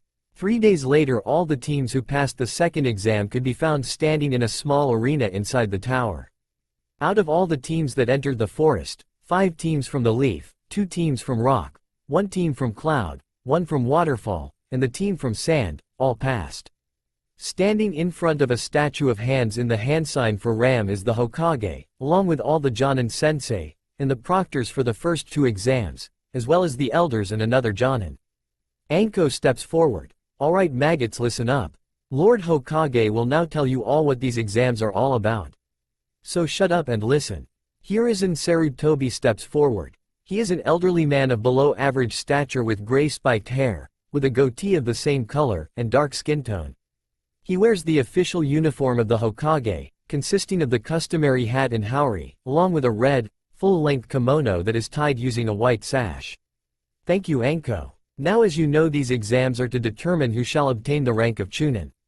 However, what you may not know is that these exams are actually a substitute for war.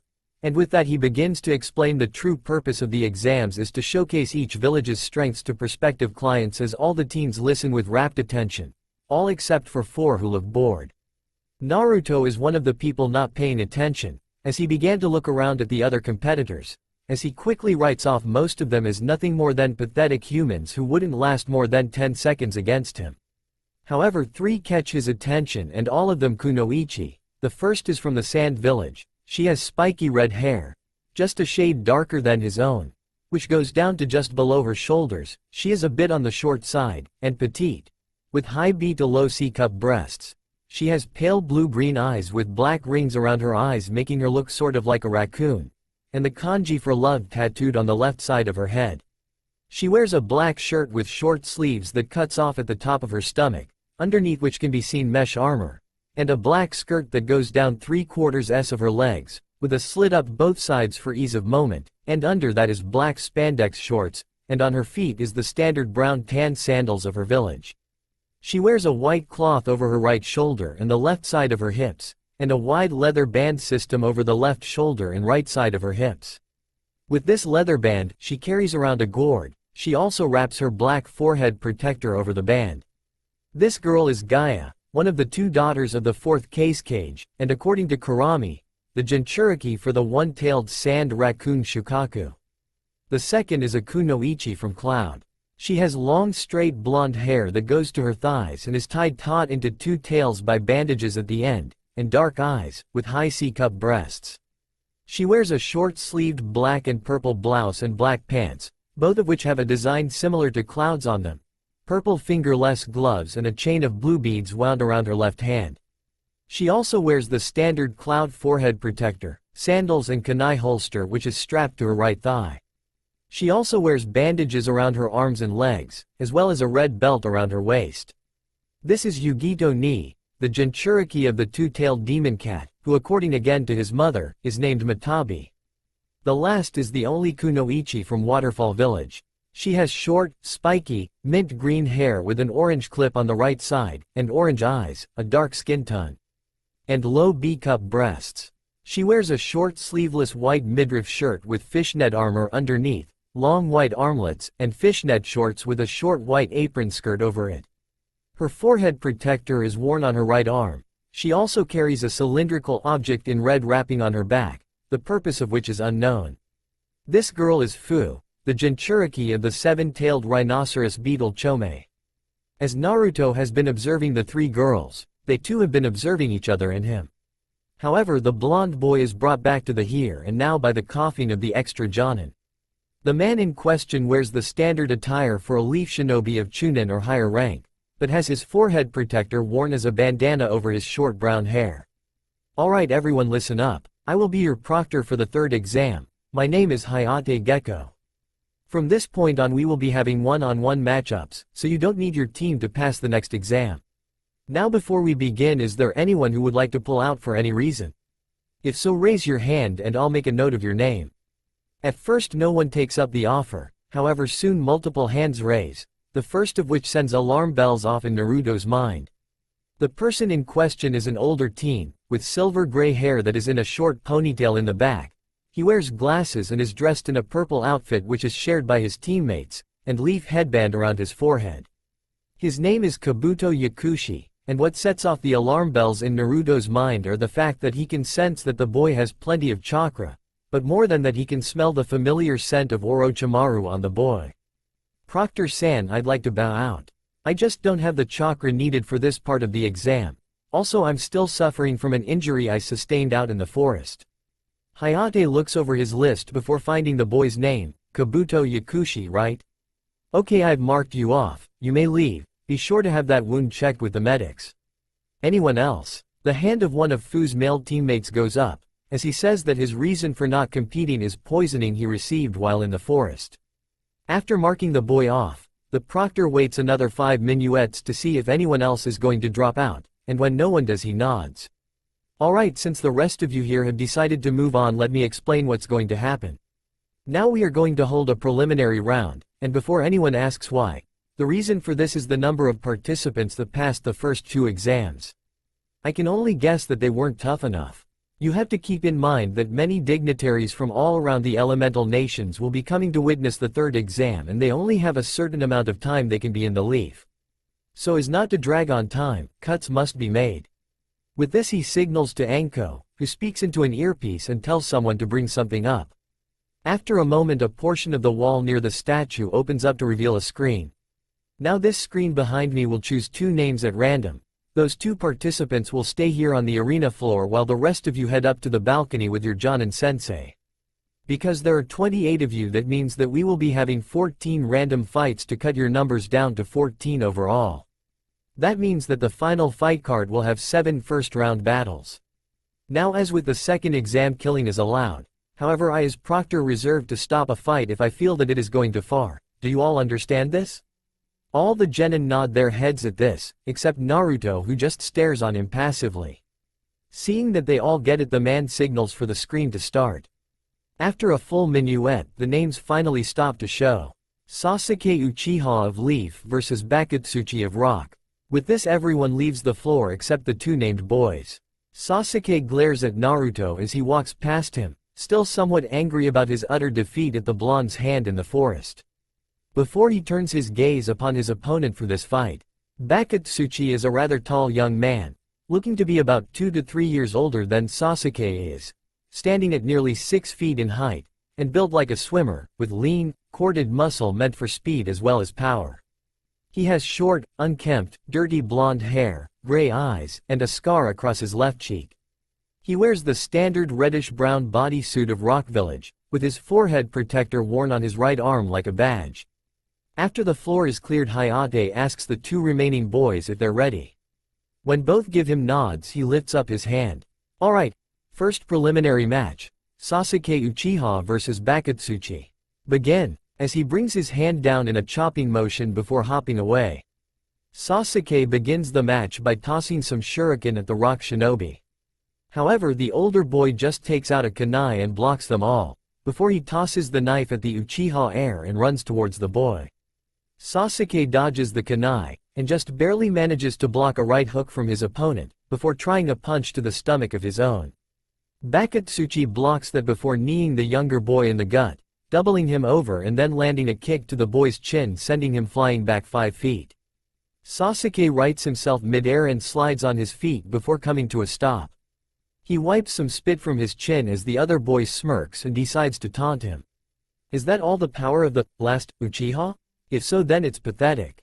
I can see how your entire clan was slaughtered by your older brother in only night, if that's the level of skill of their so-called elite.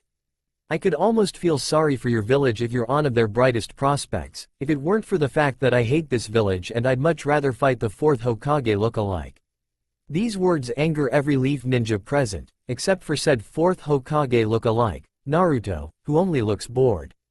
However, the most angered is Sasuke, who activates his Sharingan and proceeds to go through hand signs rapidly, before placing his fingers to his mouth in a circular fashion, sucks in a breath and says, "Fire style, great fireball jutsu," as he spits out a huge fireball which heads straight for the rock shinobi.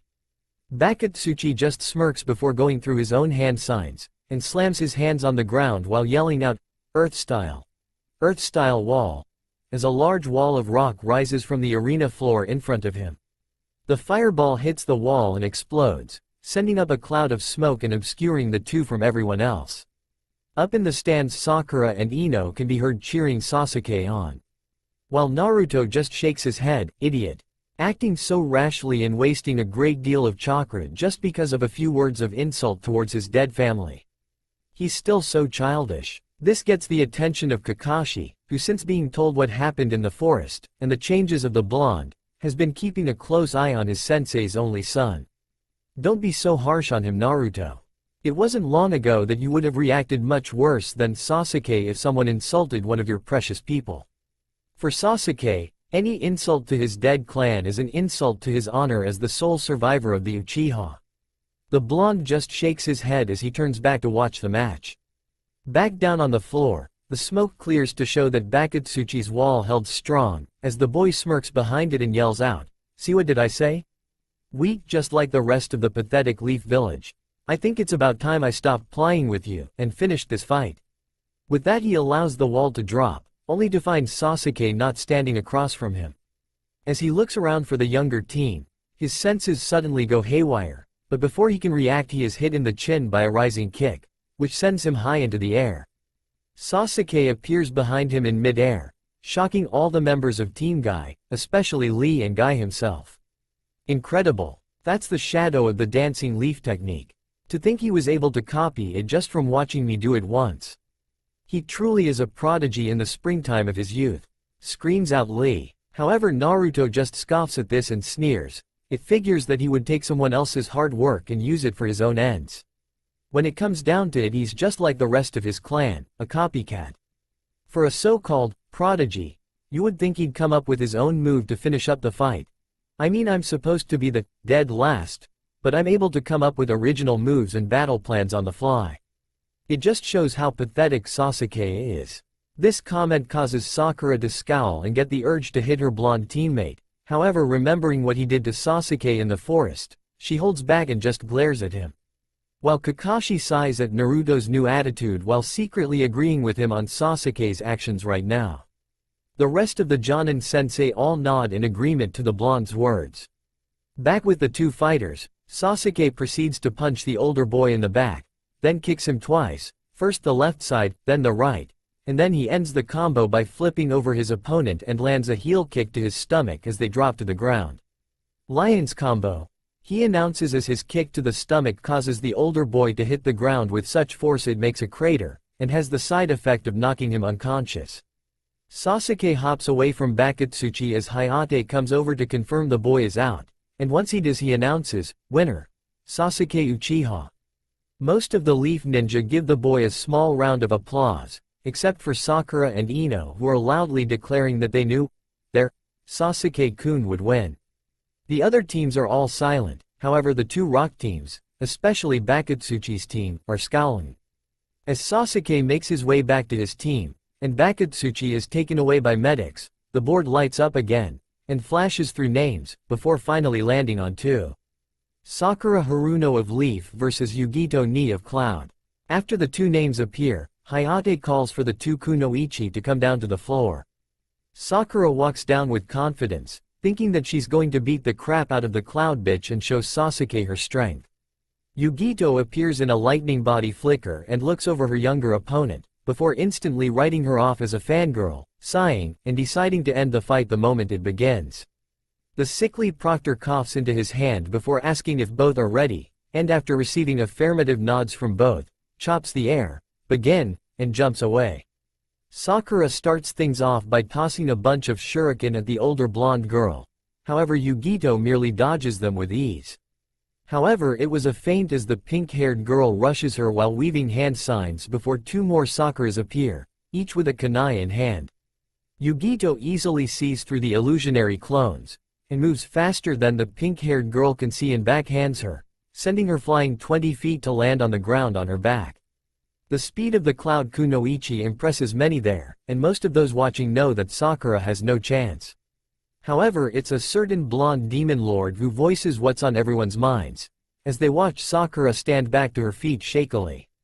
Sakura should just give up now, there's no way for her to defeat Yugito-san. Kakashi frowns at this and asks, "Why do you say that, Naruto? Sakura is your teammate, you should have more faith in her." Naruto just scoffs and replies, "I might have more faith in her if she wasn't a useless fangirl. The only reason Sakura joined the academy in the first place was to try and get close to Sasuke Teme. She doesn't do any training outside of what she does during team training, she diets, which is not good for a developing body, especially so for a kunoichi.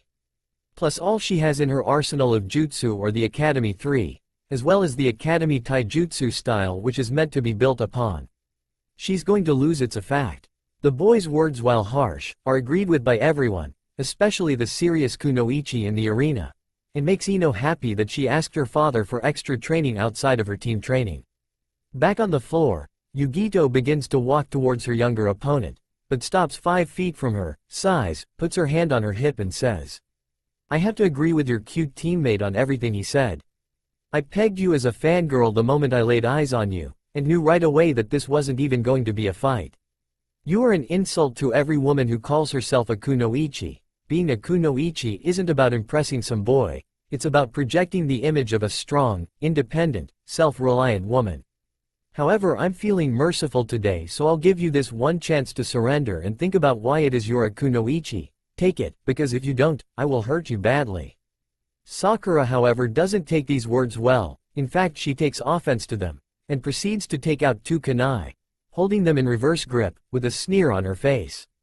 "Screw you, you cloud slut. You nor Naruto baka know what the hell you're talking about. Naruto is a dead last loser. I was the kunoichi of the year at the academy, and I'm going to show you that I'm not useless." As she proceeds to muster what strength she has left and rushes the blonde young woman with greater speed than before. However, the pink-haired girl made a miscalculation in her actions, because upon the being called a slut, Yugito's eyes instantly became slitted and cat-like, while glowing with fury, before she vanished at a speed that only experienced Jonin could follow. A moment later Sakura finds herself folded over, with a fist in her gut. However, that pain barely registers before it's replaced by the pain of being kicked in the face, and then with unconsciousness as her head hits the wall hard. Seeing that the pink-haired girl is out cold, Hayate calls the match, winner Yugito ni, as the blonde kunoichi just sniff in contempt, and body flickers back to her teammates and temporary sensei. As Sakura is loaded up on the stretcher and taken away by the medic ninjas. Naruto just laughs at the whole thing for a solid 2 minuets before he finally settles down. "I told you that Sakura was going to lose. She should have gave up when she had the chance, but no, instead she had to go and call Yugito-san a slut and assure her beat down. And she's the top kunoichi of our year? Pathetic. I'm finally understanding just how pathetic our education was. No wonder other nations believe the Leaf to have gotten weaker." Most of the Leaf Jonin, as well as the Hokage, can only inwardly nod in agreement with the blonde's statement, as they remember how the academy was when they were children, except Hiruzen, as the academy hadn't been founded yet when he was a kid. However, their attention is brought once again back to the screen as it flashes through and lands on 2 new names. Naruto Uzumaki vs Dosu Kinuta. As the 2 now named boys have different reactions. Dosu sweats slightly, and hopes to any god that's listening that he survives this fight. While Naruto just smirks, and thinks how it's time to show the entire world the new and improved Naruto, Uzumaki. As both boys get to the center of the arena and face each other, the Jonin and the Hokage can only wait in anticipation to see how the blonde knucklehead has improved. Hayate looks at the 2 genin who are staring each other down, one with intense anger and hatred in his eyes, the other with disinterest, and dare the Jonin say it, boredom. He looks to the 2 and clears his throat. Are both competitors ready? Naruto merely nods his head slightly, while Dosu growls out, "Yeah, I'm ready." Start the damn match already so I can rip him to pieces. Seeing that both teens are ready, Hayate raises his hand in the air, alright. Naruto Uzumaki of Leaf vs Dosu Kinuta of Sound. Begin, as he brings his hand down and then hops away, and just in time too. As soon as the word begin is uttered, Dosu launches himself at the blonde across from him with the speed of a low Chunin, with his right fist cocked back in preparation for a strike. He soon closes the distance between himself and his opponent and launches his fist forward with all his might, only to have it caught with ease by Naruto, who does not look at all impressed with the power or speed behind it. However, instead of panicking and being surprised by the blonde catching his punch, the mummy-looking boy just smirks behind his bandages. You shouldn't have done that, kid. You see, this right arm of mine is special. Even if my strikes don't hit, you'll still get knocked to your knees.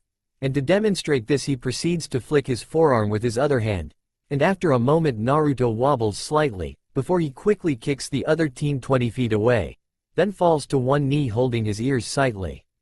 Those watching are confused as to what happened, as it looked like the blonde had the upper hand. Hinata looks worriedly at her crush, hoping he's alright, before she turns to her sensei, Kurenai-sensei. What happened to Naruto-kun? Why did he suddenly go to one knee? The red-eyed Jonin can only shake her head in reply. However, before she can answer, one of her other students, Kiba Inuzuka, answers, I'll tell you why Naruto went to one knee, Hinata-chan. It's because that sound nin used a sound-based attack on him. We saw it once before the first test when he attacked Kabuto. Even though he missed his punch, Kabuto's glasses still cracked and his ears bled a bit. The tone of the attack is so low that normal human ears can't pick it up unless it's directed at them, but because my clan has enhanced hearing, I could hear it clear as day. Naruto went down because his ears were attacked. Everyone looks at the dog using nin as surprised that he could say something so intelligent, or that he would even take notice of something like that. However, they quickly turn back to the match when they hear laughing. Dosu has gotten back to his feet after the blonde's attack and begins laughing before he pulls down the sleeve of his right arm to reveal the gauntlet resting on his forearm, which is filled with holes. Ha ha ha ha, you see, that's what I meant. This is my melody arm. It was a gift to me from my village's leader. With this arm I can turn sound into a weapon, so even if you block or dodge my strikes, it doesn't make a bit of difference. The sound waves produced by this arm will still hit you and damage your inner ear, taking out your balance and making you a sitting duck for me. You can't win, Blondie, and now I'm going to enjoy killing you for what your teammate did in the forest.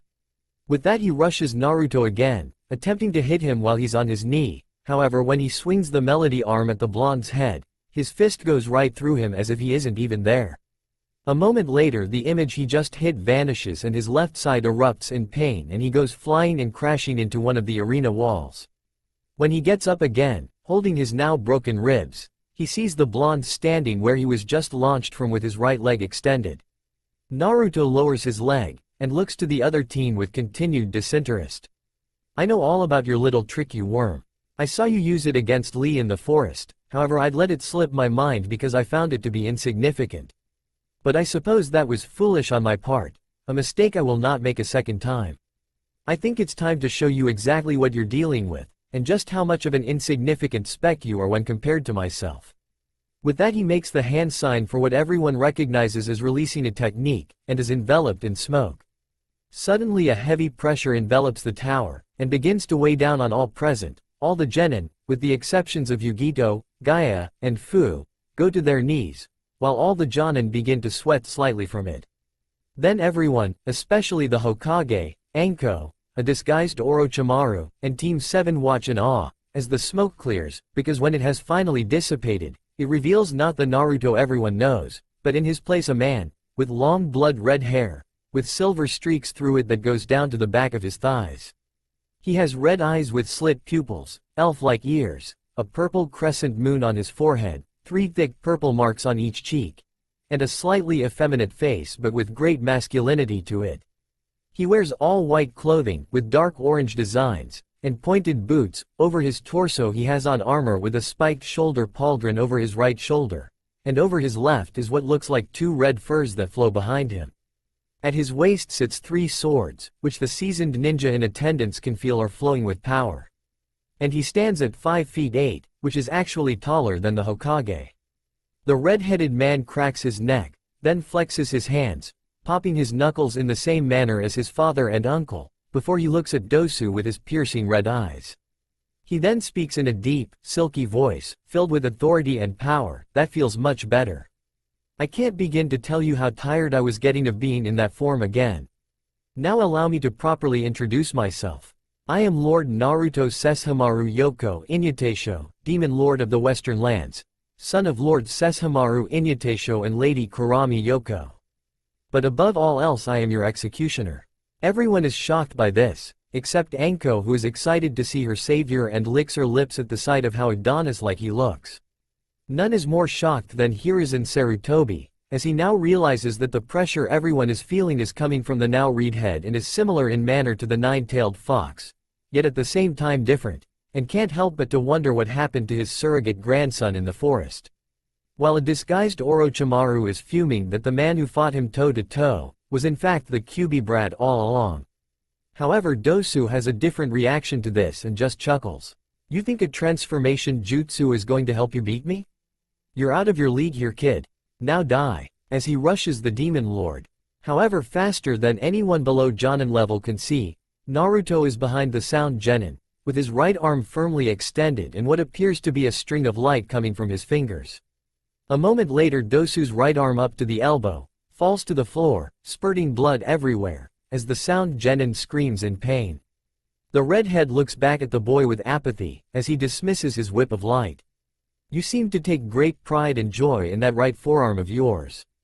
But I wonder, do you still take pride in it now that it lays on the floor, detached from the rest of your arm? Do you have as much pride in your left arm? Your right leg? Your left leg? Let's find out, shall we? And with those words, Naruto turns around, unsheathing Tokijin, and rushes the other team. With movements too fast to see, he carves Dosu up, first taking off the entire left arm from the shoulder with a single downward slash. Then he cuts off the right leg from the knee with a diagonal slash, and finishes up by cutting off the left leg at the thigh, before using his demonic energy to destroy the blood on his sword and resheathing it in his belt. As the mummy-looking boy now lay broken and bleeding profusely on the floor, Naruto turns and begins to walk back to the other side of the arena, and as he does he looks back at the other teen over his shoulder. I'm feeling merciful today. Proctor called a match and he may yet keep his life. However, allow the fight to continue and I promise you that he will die. Dosu, however, is not the brightest tool in the shed and decides to level one last parting shot at the demon lord. Trash. You're nothing but trash. You act all high and mighty, but you're nothing more than a weak little boy. So weak are you that you had to cut off all my limbs just to keep me from killing your pathetic ass. Mark my words, if you let me live today, I will get new limbs and I'll come for you again, and next time I'll destroy all you hold dear before ending your life. However, this was a mistake, as the mention of those he holds dear causes the reed head's rage to spike and a heavy demonic pressure begins to weigh down on even the Jonin and the Hokage. Dosu doesn't even have time to scream from the pain before the reed head is in his face with his right hand glowing with a greenish energy. I gave you a chance, however you have spat on my mercy. So now join your ancestors in the pure world and ask their forgiveness, for I have none. Die, as he thrust his hand at the boy's face saying, toxic luster claw, and proceeds to melt the boy's entire head with poison.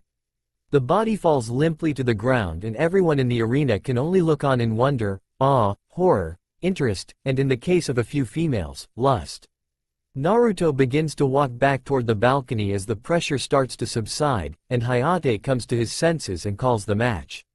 Winner: Naruto Uzu, Yoko Inuyasha.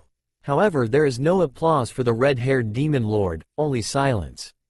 But only for a moment, as a second later clapping can be heard and all turn in the direction of it to see Gaia as the culprit, and she's soon joined by Fu, Yugito, and Anko.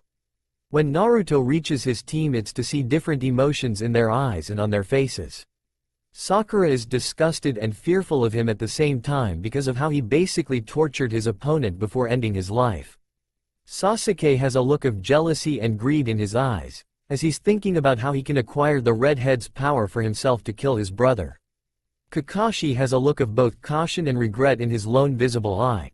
Caution because of how dangerous his student has proven himself to be, and regret for not being a better sensei and older brother figure to the now reed head when he thought the boy was his sensei's son. Naruto just snorts at them all before he walks past them and takes a spot leaning against the wall with his arms crossed over his chest about 10 feet away. The Demon Lord closes his eyes and just listens to all the whispers that pass throughout the arena about his one-sided slaughter of Dosu, while having a mental conversation with his mother who tells him how proud she is of him for the way he drew out the Sound Nin's pain and agony. Soon enough though, Dosu's body is removed and the mess cleaned up and the preliminaries are continued. He opens his eyes to see who the next competitors are going to be as the board flashes through names and finally stops on 2. Tamari Sabaku vs Tenten Higurashi. This fight goes like cannon, with Tamari nearly breaking Tenten's back on her fan. As the blonde Sand Kunoichi heads back towards her siblings, she sees the red-haired Demon Lord staring intently at her and winks saucily back at him. Naruto nods back to her in approval. As he internally speaks with his mother, she reminds me of that wind demoness that father once had an interest in. Kagura, I believe her name was. Her command of the winds is almost exactly like that woman's. Kurami snorts before responding, I never liked that bitch, she always acted so high and mighty. She wasn't even a real demon, merely a creation and incarnation of the half-demon Naraku. Though you do have a point, that girl has potential to be a great mistress of the wind, perhaps even greater than Kagura. Though she would have to be a demon herself for that Sochi-kun. Naruto internally nods his head in agreement with his mother as he looks at the screen to see who will be fighting next. The screen cycles through all the remaining names before finally landing on the next 2 combatants. Yoroi Ikado of Leaf vs Fu of Waterfall. The 2 named competitors make their way down to the arena floor in different ways. Yoroi Leaf body flickers down, while Fu calmly walks along the balcony towards the stairs. As she passes Naruto, she gives him a seductive wink, causing him to pay attention to the fight that's about to take place. When she finally reaches the floor and stands across from Yoroi, Hayate clears his throat. Are both competitors ready? They both nod their heads while taking their fighting stances, as he raises his hand in the air and then brings it down, begin, and he jumps away. Immediately the 2 combatants rush each other at Chunin level speeds, and begin to engage in a round of taijutsu. Naruto takes notice of how Fu's style seems to rely on great strength and her natural flexibility, while Yoroi uses a slightly upgraded version of the Academy Taijutsu style. Kurami informs the redhead that Fu is using a derivative of the beetle style which was created by Chome. As the 2 trade blows, Fu quickly comes to the realization that every time Yoroi lands a blow she can feel her chakra taking a slight drop, so she decides it's time to get to the bottom of things. She ducks a right hook to the face, and lands a hard kick to the man's midsection, sending him skidding back 30 feet and cracking a couple of ribs, as she flips backwards to get even more distance. Yoroi, seeing this, smirks behind the purple cloth covering his mouth. I see you've finally figured it out, little girl. Wise move, kicking me away and then getting even more distance, but it won't help you in the end. Fu just looks at him as if he's a moron, before she shakes her head in annoyance and responds. Yeah, I figured out that each time you connected with a hit, not only did it do almost no damage, but my chakra would take a plunge each time. I can only guess that you've been sucking it away like a leech and adding to your own. All the other genin as well as the jonin are slightly shocked by this revelation. However, Kakashi, deciding to put his 2 cents in, speaks. Basically, taijutsu is a stupid route to go with that guy. And with how much chakra he's already sucked from her, ninjutsu will probably only suck up what she has left. Looks like this might be the end of the line for that girl. Everyone, especially Sasuke, nod along to this in agreement. However, they all hear a scoff and turn to see it came from the red-haired demon lord. Naruto uncrosses his arms and stands straight up before addressing what Kakashi said. That's where you're wrong, Kakashi. You see, no matter how much chakra that fool sucks from Fu-san, he will never be able to empty her reserves. It was his loss from the start. After all, normal humans cannot hope to defeat people like myself.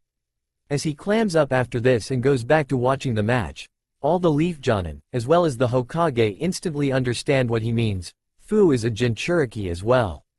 Back down on the floor, Yoroi scoffs at the redhead's words. Seems that brat thinks highly of you, waterfall girl. But face it, you're almost out of chakra, so forfeit now and you can keep the little you have left. The green-haired girl just shakes her head before her orange eyes start to glow. You should have taken his words to heart, leech. Now I'll show you just how strong I really am. With that, a greenish-colored chakra begins to swirls around her, as it begins to bubble and look menacing, and the room is once again hit with a large amount of pressure. Every one of the veteran shinobi present are now in awe and shock, as they all recognize the feel of demonic chakra, and can only stare in disbelief that there is 4 Jinchuriki in the exams. Most of the genin become frightened, however Gaia smirks at the new challenge, even as Shukaku inside her is telling her to be afraid and stay away from Fu. Yugito chuckles at seeing yet another strong female Jinchuriki, and welcomes the challenge, as Matabi prattles on about how it's so great that she can see her siblings again. Back down on the floor, the demonic chakra begins to settle down, and settles on Fu's back as 2 insect-like wings.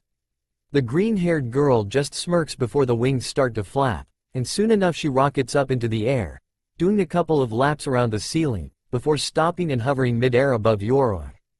She then reaches back and unzips the pack on her back. Since you're such a leech, let's see how you enjoy it when you're on the other side. With that, she makes a couple of hand signs, as a ton of bugs come rushing out of the pack, demonic beetles, as she moves her hands, directing the swarm at Yoroi. The older genin scoffs before dodging out of the way of the swarm, which hits where he just was. As he turns around and prepares to launch a jutsu at the bugs, his eyes suddenly widen as a shadow looms over his head, and he looks up just in time to see a large portion of the swarm overhead, and before he can react they cover him. After 30 seconds the man begins to scream bloody murder, making everyone cringe from the sound of the amount of pain he is in. Kiba turns to his bug using teammate Shino. Hey Shino, why the heck is Yoroi screaming like that? I mean, you'd think those bugs were eating him alive. But that couldn't be right? Those things are just like your parasitic insects, and your bugs don't make someone scream in pain like that. The trenchcoat-wearing 13-year-old shakes his head before responding in a flat tone. Those insects are unlike anything I have ever seen before, Kiba. While I'm certain that they are draining Yoroi of his chakra, I can only guess that they are doing much more than that to him. What I know for certain is that my hive seems to be frightened by those beetles. At this, Naruto chuckles and speaks again. Those insects are a special breed. They are demonic beetles. Not only do they suck away a victim's life energy, in this case chakra, but they also devour flesh and bone. Those insects grow and thrive on demonic energy, and long ago the entire species became the loyal servants of what you now refer to as the 7-tailed beast, but is in reality a rhinoceros beetle greater demon. So you see, those beetles aren't just eating his chakra, they're eating him alive. Everyone's eyes widen at this as they continue to watch. Suddenly the screaming stops, and with a motion of her hands, Fu summons the beetles back to her, as they all hover around behind her. When Yoroi is revealed, everyone looks on in horror as he is missing chunks of skin from certain parts of his body, and looks to be dead. Hayate walks over to check on the younger man, and seeing his chest moving up and down slowly breathes a sigh of relief, as he raises his hand towards the still flying Fu. Winner by knockout, Fu. The girl does a backflip mid-air in excitement, before concentrating and summoning all the beetles back in the sack and zipping back up, then flying over to her teammates and sensei.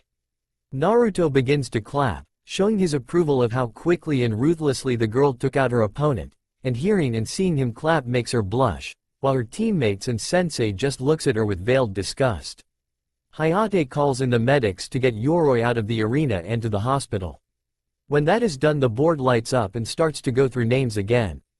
After a few seconds the board stops on 2 names again. I'm going to skip this part. Almost every remaining canon fight happens here. Kankuro takes out Masumi, Shikamaru knocks out Kin. Shino destroys Zaku's arms and wins. After Zaku is taken to the hospital, and Shino has returned to his teammates, everyone waits to see the next 2 names that will be chosen. As the board randomizes and finally settles on 2 names. Choji Akamichi of Leaf versus Akatsuchi of Rock. Akatsuchi rock body flickers down to the arena floor, while Choji continues to eat his chips, not making one move to go down and fight. Asuma sighs at this. Hey Choji, tell you what, if you win your match then we can go out to barbecue, all you can eat. It'll be my treat. At the mention of a free meal, a fire is lit in the chubby genin as he hops over the railing and lands across from the much larger and slightly older rock genin. Hayate looks at the 2, are both competitors ready?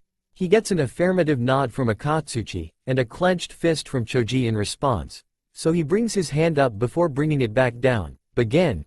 And he body flickers away. Choji, all fired up as he is, immediately goes through hand signs before calling out the name of his technique, partial multi-size jutsu. As his midsection enlarges, becoming much rounder, and a moment later his head, arms, and legs retreat into the ball he's become, and calls out the next part of his attack, human bullet tank. He begins to spin and then launches himself at the other boy. Akatsuchi goes through his own hand signs before his mouth bulges, earth release, golem technique. As he spits out a huge humanoid creature made completely of rock. When the golem is fully formed, it stands in front of Akatsuchi defensively, rears its fist back, and just as the human tank reaches its, throws its fist forward and hits the rolling ball of death straight on. The resulting shock wave created from the irresistible force meeting the unmovable object causes a slight wind to pass through everyone, before the human tank is sent flying back, and Choji loses control of his transformation just before he hits the wall hard. The golem suffers for its action though, as the fist it used is now destroyed. Choji manages to shakily stand back to his feet after hitting the wall, and looks across at Akatsuchi and his golem. He shakes his head and raises his hand. Proctor-san, I forfeit. I know when I can and can't win. All the other Leaf Genin looks at the boy in shock, except Shikamaru, who knows it's a sound idea, and Naruto, who has actually been sleeping since the end of Shino's match. Hayate nods his head, alright, winner by forfeit. Akatsuchi of Rock. This gets a cheer from the older boy's female teammate, as well as the other Rock team. Akatsuchi ends his jutsu and the golem falls apart as he nods his head towards the younger boy. Good match. Had you faced anyone else you would have surely won. You should work to become stronger and then maybe we can fight again someday. The large boy body flickers back up to his sensei and teammate, as Choji just walks back up the stairs. The board goes through names again before settling on the next two. Kiba Inuzuka of Leaf versus Karui of Cloud. Karui instantly lightning body flickers down to the arena floor. While Kiba whines, man, why did we have to get a girl to fight? Hell, she isn't even hot either, she's flat-chested and ugly as hell. This causes every female in the room to gain a twitch mark over their eyes, especially Karui, and his sensei Kurenai takes a breath before addressing him. Kiba, stop complaining and get down there.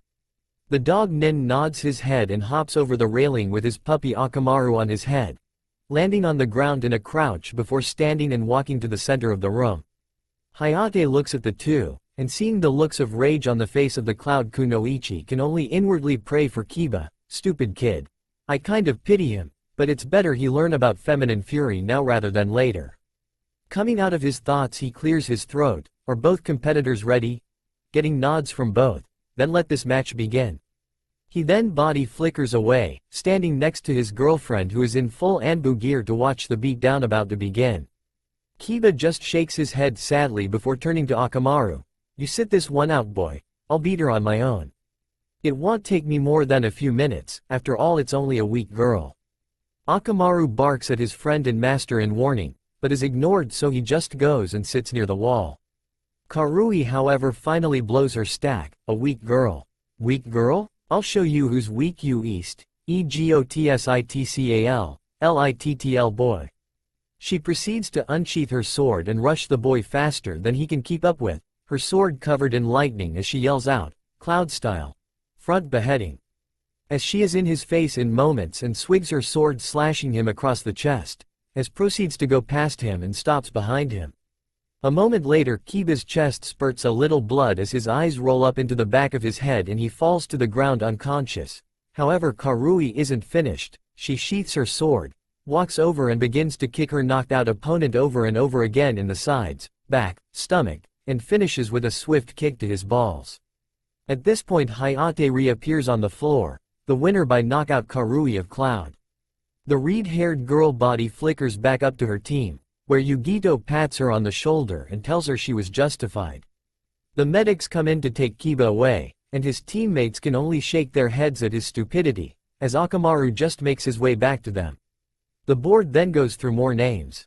Neji Hyuga versus Hinata Hyuga. This matchup shocks and frightens Hinata and Kurenai, while intriguing most others. However, Neji smirks almost viciously at it, as he makes his way down to the arena floor, and as he passes Naruto, the redhead can feel the killing intent wafting off the boy and decides to have a quick word and addresses the long-haired boy lowly. "Hey fool, I would rein in that killing intent and bloodlust. Even if you're fighting a fellow clansman, keep in mind that you and Hinata are still family, and family does not kill family." The slightly older boy just glares at the redhead with contempt. "Do not presume to tell me what to do, loser. Rather I kill Hinata or not depends solely on her decision to give up and accept her fate as a failure, or to try and go against it." With that he sniffs and continues on his way before he suddenly stops for a moment when he hears the redhead respond, "And rather or not I kill you depends on how brutal you choose to be towards that kind-hearted girl. So I suggest you tread carefully, human." After this the boy finally makes it down to the center of the arena to await his cousin. Hinata meanwhile thinks about just forfeiting right away, but looking at Naruto and remembering how he never gave up fills her with confidence and she makes her way down. As she passes her now red-haired crush, she sees him smile gently at her and give her a look of confidence which solidifies her resolve. When she finally reaches the center, Hayate asks if both are ready, getting a meek nod from Hinata and a confident nod from Neji, and so he begins the match. This match goes like canon as well, with Neji continuing to insult Hinata, and her continuing to not give up and fight her hardest. The end though is where there is a bit of a change.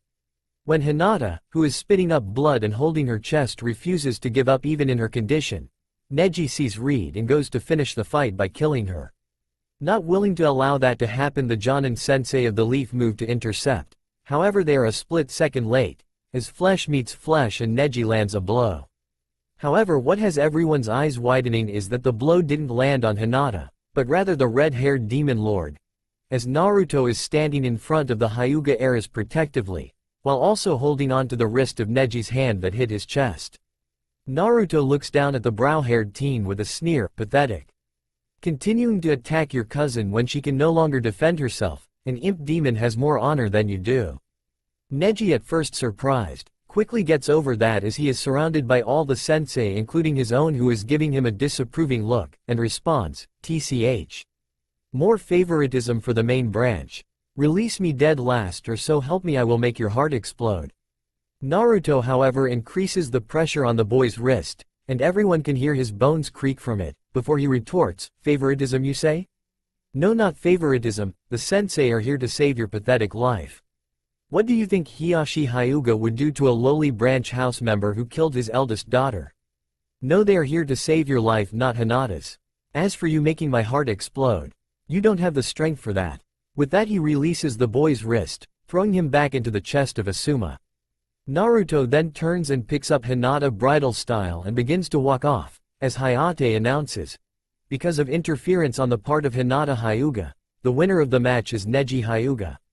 However, no one claps for his win, most just look at him with disgust that he would go so far as to nearly kill a family member. Guy grabs his shoulder and body flickers him back to Lee. Kurenai decides to follow Naruto to take Hinata to the medical wing, and the matches resume after a few minuets. In the medical wing, Kurenai finally catches up to the redhead just as he enters one of the medical rooms and sets Hinata on a bed so that the doctors and nurses can look her over. As they go about their work, the red-eyed woman approaches the demon lord. "Naruto-san, I would like to thank you for what you did in saving Hinata's life." The young lord looks at her from the corner of his eye. "Your thanks is neither necessary nor warranted, Yuhi-sensei.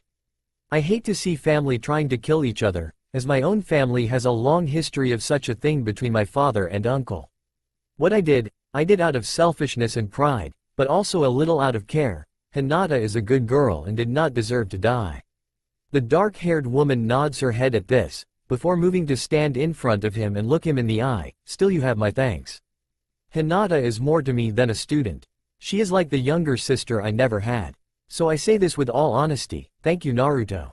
The redhead looks into her alluring red eyes, and nods in response before he turns and starts to head towards the door. "You're welcome. Since you're here to watch over her, I'll return to the arena to finish watching the matches. There is only one more I am interested in watching." And with that he's gone. Back in the arena, Naruto returns just in time to witness the male of the Cloud team take out one of the two male rock ninja who swore themselves to him. Down on the floor, Hayate announces, "Winner Omoi of Cloud. As the dark-skinned young man puts his sword away and body flickers back up to his teammates, as the rock nin is taken away by medics for electrical burns. Naruto turns to Kakashi slightly, "What happened while I was gone?" The silver-haired, cycloptic ninja eye smiles at this before replying, "Well, while you were gone there were a few quick matches. Ino faced off with the one of the waterfall nin and won surprisingly. She got him with her mind transfer jutsu and made him forfeit. Then that rock kunoichi, Kuritsuchi, took out the other waterfall nin using the lava release bloodline and revealed that she's the granddaughter of the Tsuchikage. The redhead is slightly impressed with Ino winning her match as he remembers her being just as big a fangirl as Sakura. Then he nods his head to the news about the pink-eyed rock kunoichi, already knowing about her relation to Oanoki through Kasumi.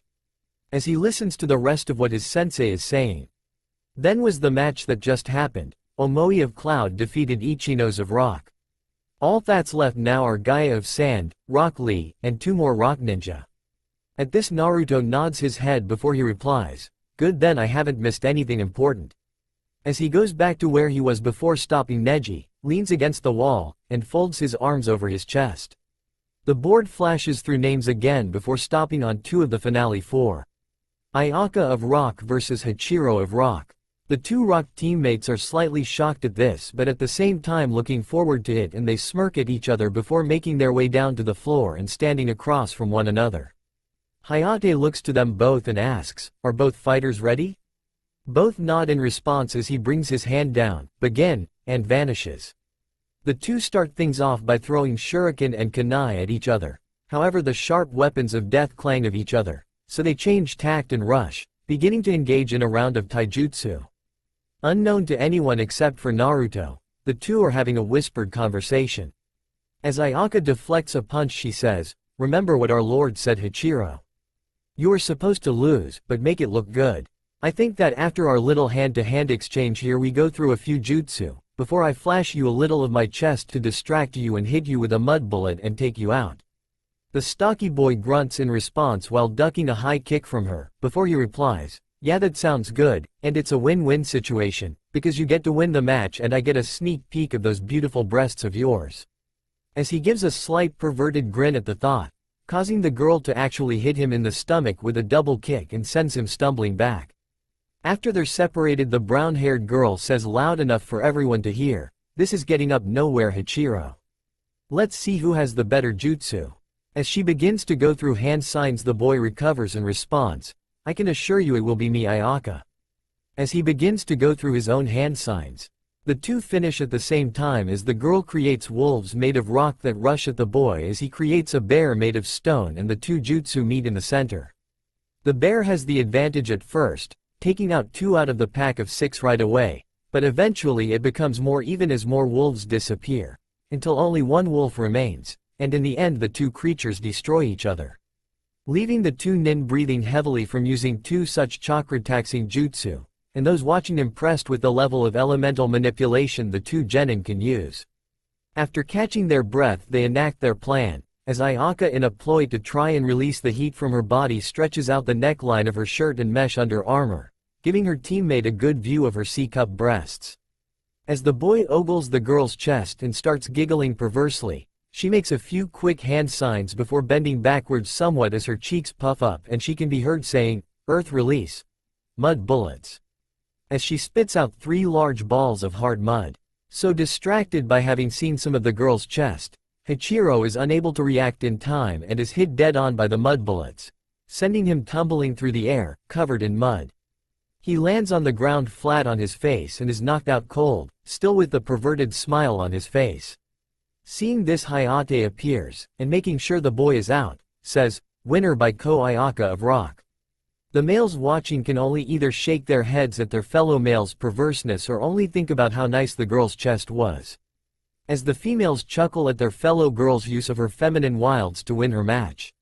Naruto, however, shakes his head before giving an unseen nod to Ayaka to let her know she did well in her role. The girl makes her way back up to her sensei as her teammate is woken and told to get off the floor. After the arena is cleared again, Hayate coughs before announcing, "The final match will be between Rock Lee of Leaf and Gaia of Sand. However, we will take a brief 20-minute break, This is to give our Chunin time to repair the arena from the prior fights and let people go to the restroom and get some refreshment. With this he body flickers back up next to Yugo as a team of Chunin comes in to fix the arena, as most head off to get refreshment. Naruto however takes this time to walk over to the now along Gaia and have a word. Sensing his approach, the smaller redhead turns to look at the taller one and says, "What do you want from me, Inuyasha?" Naruto merely chuckles at this before within an instant getting within her personal space and looking deep into her green eyes says lowly enough for only her to hear. "What I have to say now I address not to you Gaia of the desert, daughter of the fourth cage. What I have to say is addressed to the demon sealed within you." Gaia's eyes widen at this, as she didn't think anyone except the higher-ups of Leaf knew that she was the Sand's Jinchuriki. However, Naruto just continues on. "Now Shukaku, I know you can hear me inside of this beautiful young lady, so listen carefully.